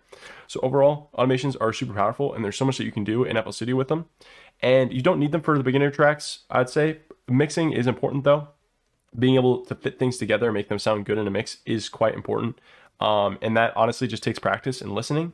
And I'd say honestly, the best way of mixing and the best way of using automations is by picking good samples, picking good instruments, and actually just not having EQ a lot. Because lots of people, what they'll do is they get an instrument and they're like, okay, I want to make this sound good with the rest of my track. So then they EQ it like crazy. They put all these like bell curves and all kinds of things to make it sound good, instead of just picking something that fits. So when I say EQ it, by the way, what I'm talking about is taking one of these and moving all of these everywhere, like, and making something that looks like a modern art piece. Like, you don't need to do that. Like, if your sound sounds good, you shouldn't have to move everything like crazy. So just a little word of advice. Hopefully that's helpful for some of you that get into that moving bell curves like crazy everywhere. But don't let that stop you. Like, if you want to do something for sound design purposes, have fun. Like, experiment, have fun. But yeah, I just wanted to show you guys about automations and mixing. And I wanted to keep, for the beginner tutorial, I wanted to keep the mixing and automations relatively short. And the reason's pretty simple. When you're starting off, they're fluff, they're extra. Making good music is not because of mixing and mastering or automations. It's because of good musical ideas and the ways that you layer and pick things and put things together. So that's all you guys need to know for this chapter. And we're going to move on to the final chapter, which is basic mastering. And from there, we're going to be wrapping up, and I'm going to share with you guys probably the most important thing that you're going to learn. And if you take away anything with the music production tutorial, it'll honestly apply to life too. So hopefully it'll be helpful, and we'll get there in a sec. But first, we have to learn how to do mastering. So let's... Okay, now what we're going to do is we're going to just apply some mixing and mastering to the original EDM track that I did, because I think that EDM is pretty easy to mix and master, so I thought that I'd show you guys how. Again, with all these things, there are levels to mixing and mastering, and how high you can go in terms of skill, and it only keeps getting better. But understanding what mixing and mastering's purpose is fundamentally important to how you go about making music. So mixing is just getting everything to fit together and work together in a cohesive way. So if your elements don't fit together, or if they don't sound good together in your headphones, that means the mixing is wrong. Usually, the first thing you want to check in mixing is, what sounds did I pick? Did I pick sounds that fit together, or did I pick sounds that don't fit together? If you pick sounds that don't fit together, you shouldn't be surprised if they don't sound good. I mean, that's pretty simple. But it's shocking how many people miss this. They'll throw together all these different sounds, throw them together, and then when they put it in the pot together, it sounds terrible. It's like, don't work hard on yourself. Pick good sounds. Pick things that work together. Secondly, another thing to note is that mixing is about changing volume. It's something, would it fit if it was quieter? That's another thing you need to ask yourself. Would this thing fit if it was louder? Picking which sounds are going to stand out, which are not. The first stage is picking sounds for mixing. The second stage is how the volume. The third stage is effects. Like, would this sound good if it had tons of reverb on it and wasn't so prominent in the mix? Those are questions you can ask yourself. So asking yourself questions as you're working in the mix, and it'll help you understand what you're trying to do. So what we're trying to accomplish is making all of the pieces of our song not only fit together, but sound the best they possibly can, individually and together. So there's effects that we can apply to our whole song to bring it up, but then there's also effects that we can apply to individual things. And that's why I always keep mastering minimal. I want to make the song sound as good as it possibly can before I apply effects to everything, because once you apply effects to your entire song, it's going to affect every element. So try to make the elements as good as they possibly can be, and then your master just barely moves it that 5%, that 1%. It shouldn't move it 30%, I had a lot of friends that would master, and I mean, they would just use mastering, and it's kind of a cheap way to master. If you just throw something that makes everything sound good, it's like because then it's harder to change things. Because after you apply effect to everything, what you'll learn is you're like, oh darn, now I have all these little effects, and when I change them, it doesn't work because I have this big effect that's affecting everything. And that's really frustrating. So when you're mixing, just remember, if you're going to put something on the master that's affecting your whole mix, try to wait till the end to do that, because that way you can mix on all the individual things and make them sound really good before you apply something to everything. So that's just something to remember. I think that's really helpful. So now that you understand what we're actually doing when we're mixing, now we can ask ourselves, okay, what is mastering? What are we doing? Mastering is just making the song sound good everywhere. So making the song sound good everywhere is just a product of reference tracks. Picking a track that you're making your music like, or if you have a track similar genre, listen to that song. Say, how loud was the bass? How loud was the treble? How loud was the mid?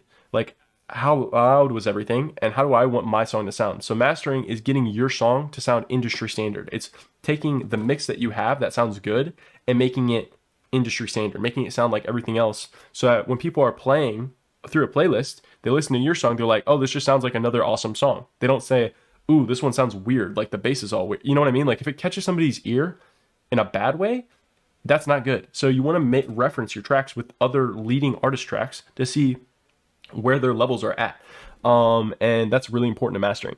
The second thing with mastering is mastering in a way that your frequency will sound good on almost every single pair of headphones. So by referencing, you're doing two things at once. You are, one, making your music sound industry standard, and two, you're actually also like making it sound good everywhere. So you're not just making it sound good on your headphones, you're making it sound good for all headphones, for all car systems. And there are just bad audio systems, sure. Your audio is not going to sound good on those. But by and large, we want to make our audio sound good everywhere. And that's really important. And that's what mastering is all about. So to make things sound good everywhere, we are just simply going to apply the 5% that's going to bring it from here to here. And to do that, we're first going to ask what we can make our mix better. So first part of mastering is actually mixing. So we're going to listen to this and just say, what could we do better? Well, the first thing we can do is we can actually put everything on an audio track. So let's take all of this and just hold shift and kind of just select all these and then do Control L. And Control L is going to put everything on the mixer track. So now we can actually see what's going on here.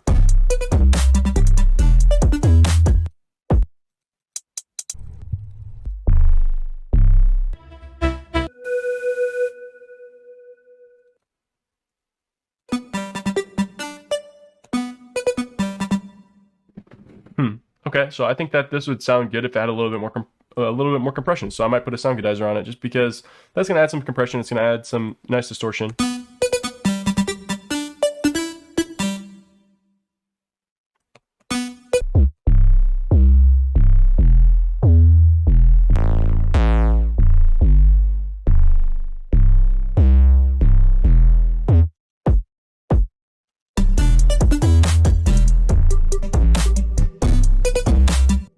So now what I want to do is I want to add in another, probably some more compression on this one, because I'm just adding compression to kind of bring out the different parts of the song. So let's listen to it once we add a bunch of compression and just kind of bring up the mix a little bit.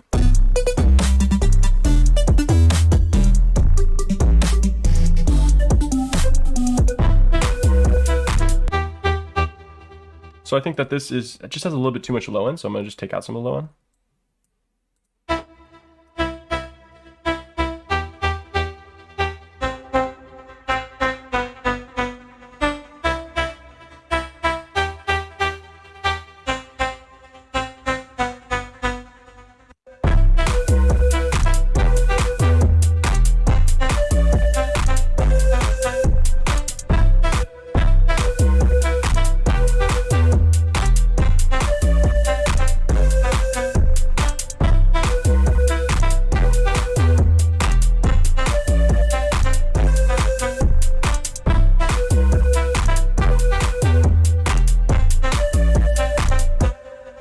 Okay, so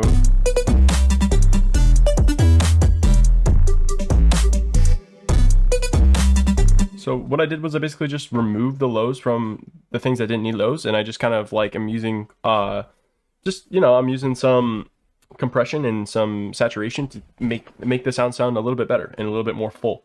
And there's all kinds of different compressions, and lots of people will make fun that I'm using sound goodizer, but honestly, sounds good, so why not? I use my ears to mix. I don't use people's opinions. And also another thing, if anybody's going to roast me for using Soundgoodizer, Kirby uses it, and he's probably a way better producer than you are. So if you're making fun of me, talk to him, because he's using it. So, and he makes amazing, awesome bass house tracks. So it doesn't really, that's another thing to know. It doesn't matter what you're using. Just listen. Like, does it sound good? Does it fit with the rest of the track? Ask those questions, and they'll lead you in the right direction. Don't ask questions like, oh, well, I don't use this plugin because this person doesn't use it and they say it's dumb. It's like, that's a stupid way of making music. Make music using your ears, not your opinions. So that's another thing. So also, I don't know. I think that the longer I make music and the longer I'm recording, the more like I just go downhill. But so we'll try to wrap it up here and get as much value as I can into this tutorial. Okay, so also it's probably super loud in the headphones just because it's kind of clipping, which is fine. Clipping is good. Clipping sounds good. And I'm actually going to utilize that in the master, because I think with EDM music, clipping is awesome. It sounds really nice. So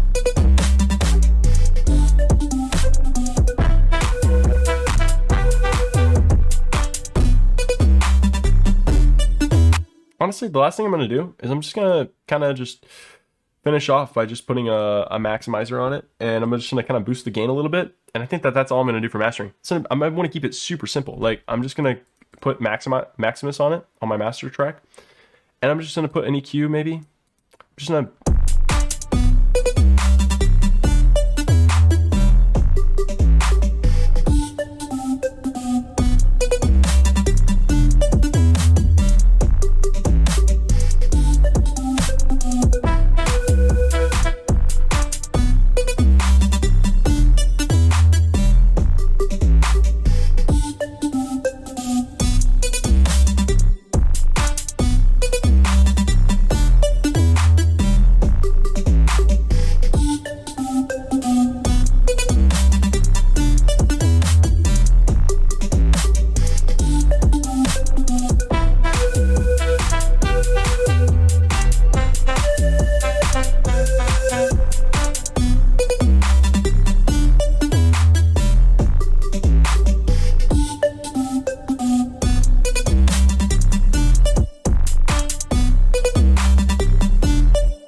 This is a very high level. Like, I'm like literally took like 5 minutes to just put some basic stuff on here. So I'm not like doing something that I do with 50 hours of music production, like on one track. Like there's different varying of levels of mixing and mastering that I go into.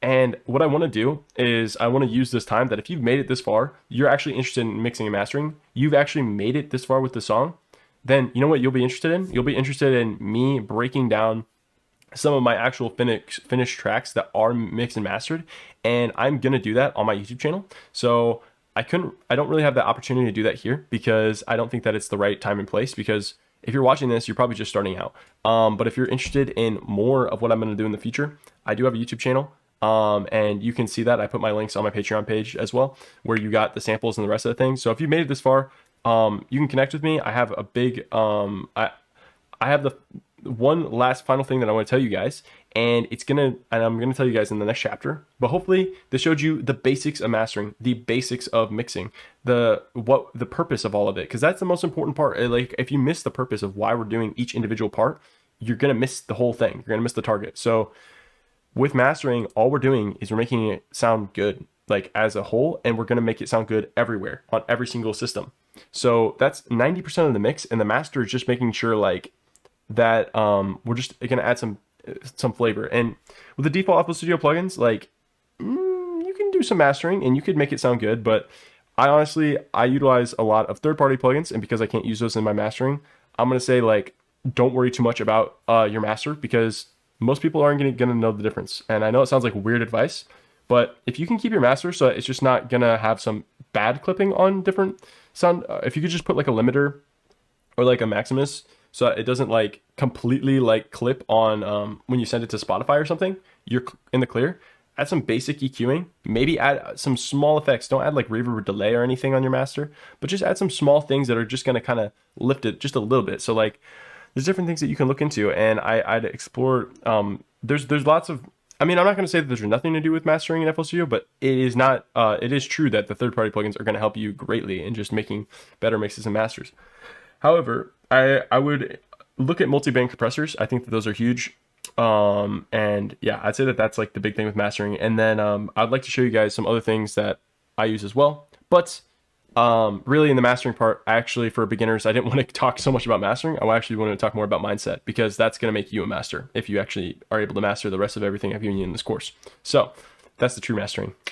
What I'm going to do now is we're going to go to the final chapter, and that is going to be arguably the most important part. So without further ado, we're going to go to the final chapter, and I'm so excited. So let's. For the final chapter, what I'm going to talk to you guys about is exporting, and exporting is one of the easiest parts. Like literally all you have to do is go to File, Export, and then click Wave or MP3. That's it. And then you're going to get a file that spits off like this entire track that we worked on together. That's all. That's how exporting is. That's it.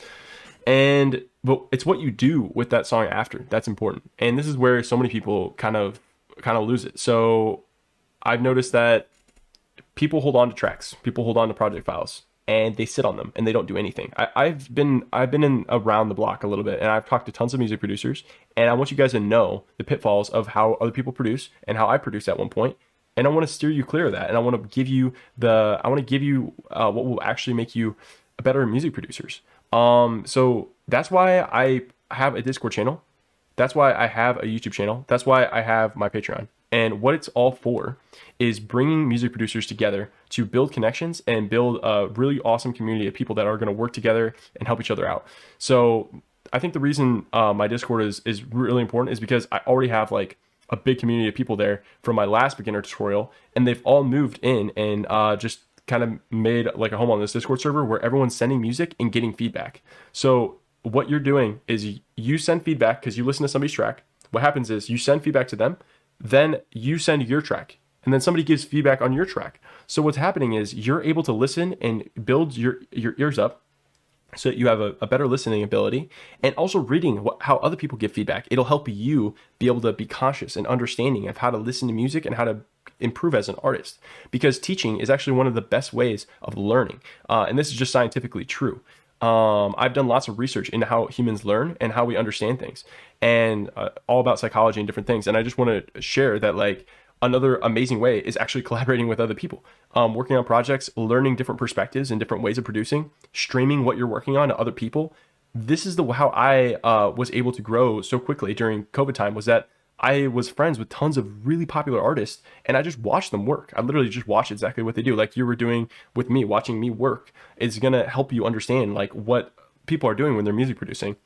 And you can absorb that. And then once you also copy and kind of imitate what I'm doing in your own work, you'll be able to grow as an artist.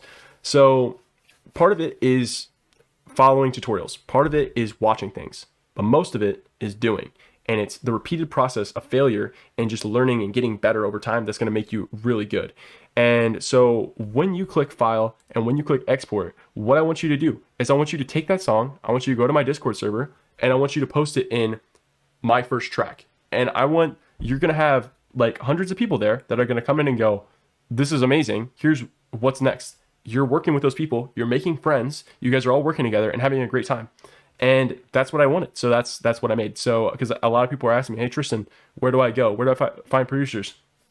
And the answer is there's nowhere to go. There's absolutely zero place to go. There's nothing like that exists. And if it does, then it's probably revolving around one artist. But I don't want to make a music group that revolves around somebody who might be here one day and might be gone the next. I want to make a group that's just dedicated to other people who want to learn and interact together.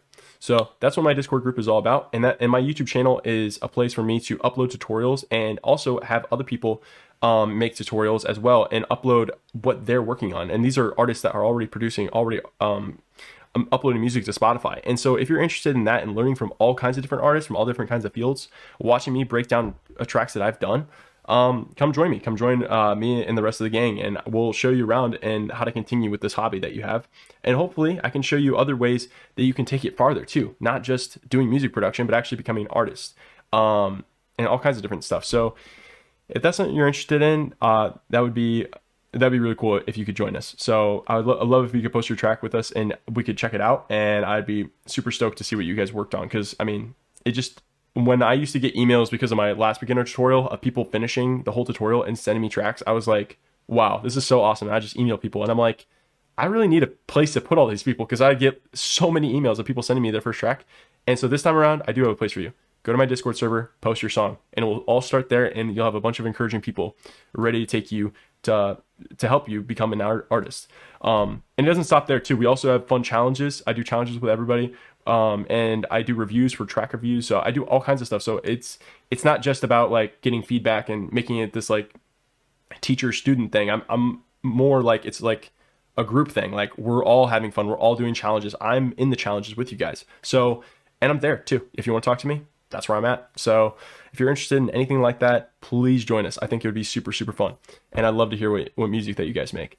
Last but not least, I do this for free. I share and I don't gatekeep information. I don't ask you to buy a course. I don't ask you to do anything. That's why I teamed up with freeCodeCamp. So if you made it this far, I'd greatly appreciate if you could support me on Patreon, because what I'm doing is completely free and I'm never going to ask for charge for anything. The only other services that I'd ever ask for charge are something that actually takes a lot of time and that I'm going to put a lot of work and effort into. And so while I didn't do the full mixing mastering process that I do on my own tracks here with you guys, since you're just starting out, I do offer those services. And if you're willing to support me, I'm also going to be married in just about a week, which is crazy.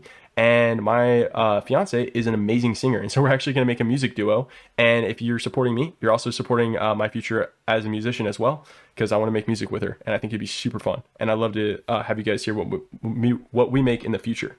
So I know I've been blabbering for a long time, but I hope you enjoyed this tutorial and came along for me for the ride. And if you want to keep coming with me, come join me. It's been great working with you guys. I'll see you later. All right, and as I promised, here is the prize. So I'm going to open it up here, and I'm going to give you guys a ton of links that you can go to, and this will help you guys tremendously on your music production journey. So first up, we are going to go to Native Instruments. This is the complete start. I highly, highly, highly recommend Native Instruments, and this is a free bundle that will give you tons of super high quality plugins that you can use when starting off, and these are just awesome. I really wanted to use these during our tutorial, but it's actually like so good. I feel like it's almost like cheating. So I wanted to make it a little bit more difficult so you guys can learn a little bit. But holy cow. Yeah, Native Instruments, epic. All right, next up on the list is BBC Orchestra. This is a free symphony orchestra that you can get, and it is so good. I was able to pick this up for free. I'm almost positive, I'm pretty sure it is still free. So check this out. If nothing else, everything that Spitfire Audio does is epic. So check out BBC Symphony Orchestra and see if you can pick up that. Next on the list is Camel Crusher. Camel Crusher is a distortion plugin, and it's just great. It gives you amazing distortion, and I really wanted to use it during a tutorial. This is what it looks like. It's really awesome. So love that. I use it all the time in production. Next up on the list is X4 Records. We have OTT. Next up on the list, we have Fresh Air. It is amazing. I use it on all my masters, and it makes them sound amazing. It adds basically just like a little bit of a high boost. It kind of like just saturate the highs. It just sounds amazing. Just try it out. Trust me, you'll love it. Next up on the list, we have Ozone Imager. This is amazing. It just helps the stereo width of just different instruments or whatever you're working on. I use this all the time. It's amazing. Voxingo Span. I use this on every single master. It helps me see the audio and what's going on and how to reference different mixes. It's really good. I highly recommend this. Next up is Cymatics. They make tons of free sample packs, and I highly recommend getting the sample packs that they give out. They're very high quality. They're really good, and their paid packs are good as well, I've heard. And last but not least, on freesounds.it, I believe this is what it is. There's all kinds of different free sample packs that you can pick up. Drums and percussion, synthesizer and keys, cinematic sound effects and vocals. And then there's like trap, hip hop, techno, experimental. Tons of, and every single one of these is sample packs, and every single one of those sample packs has like hundreds of sounds. So there is so many sample packs here for you guys to use if you're looking for that. I know I went through this fast, and this is not even the beginning of how many free resources there is for you guys. But most of all, I think that the biggest prize is going to be joining the Discord that I was talking about with all the other music producers, because that was the most fun part of music production for me, was working with others. So I hope you guys had a great time learning, and I hope to see you soon. All right, have a great one.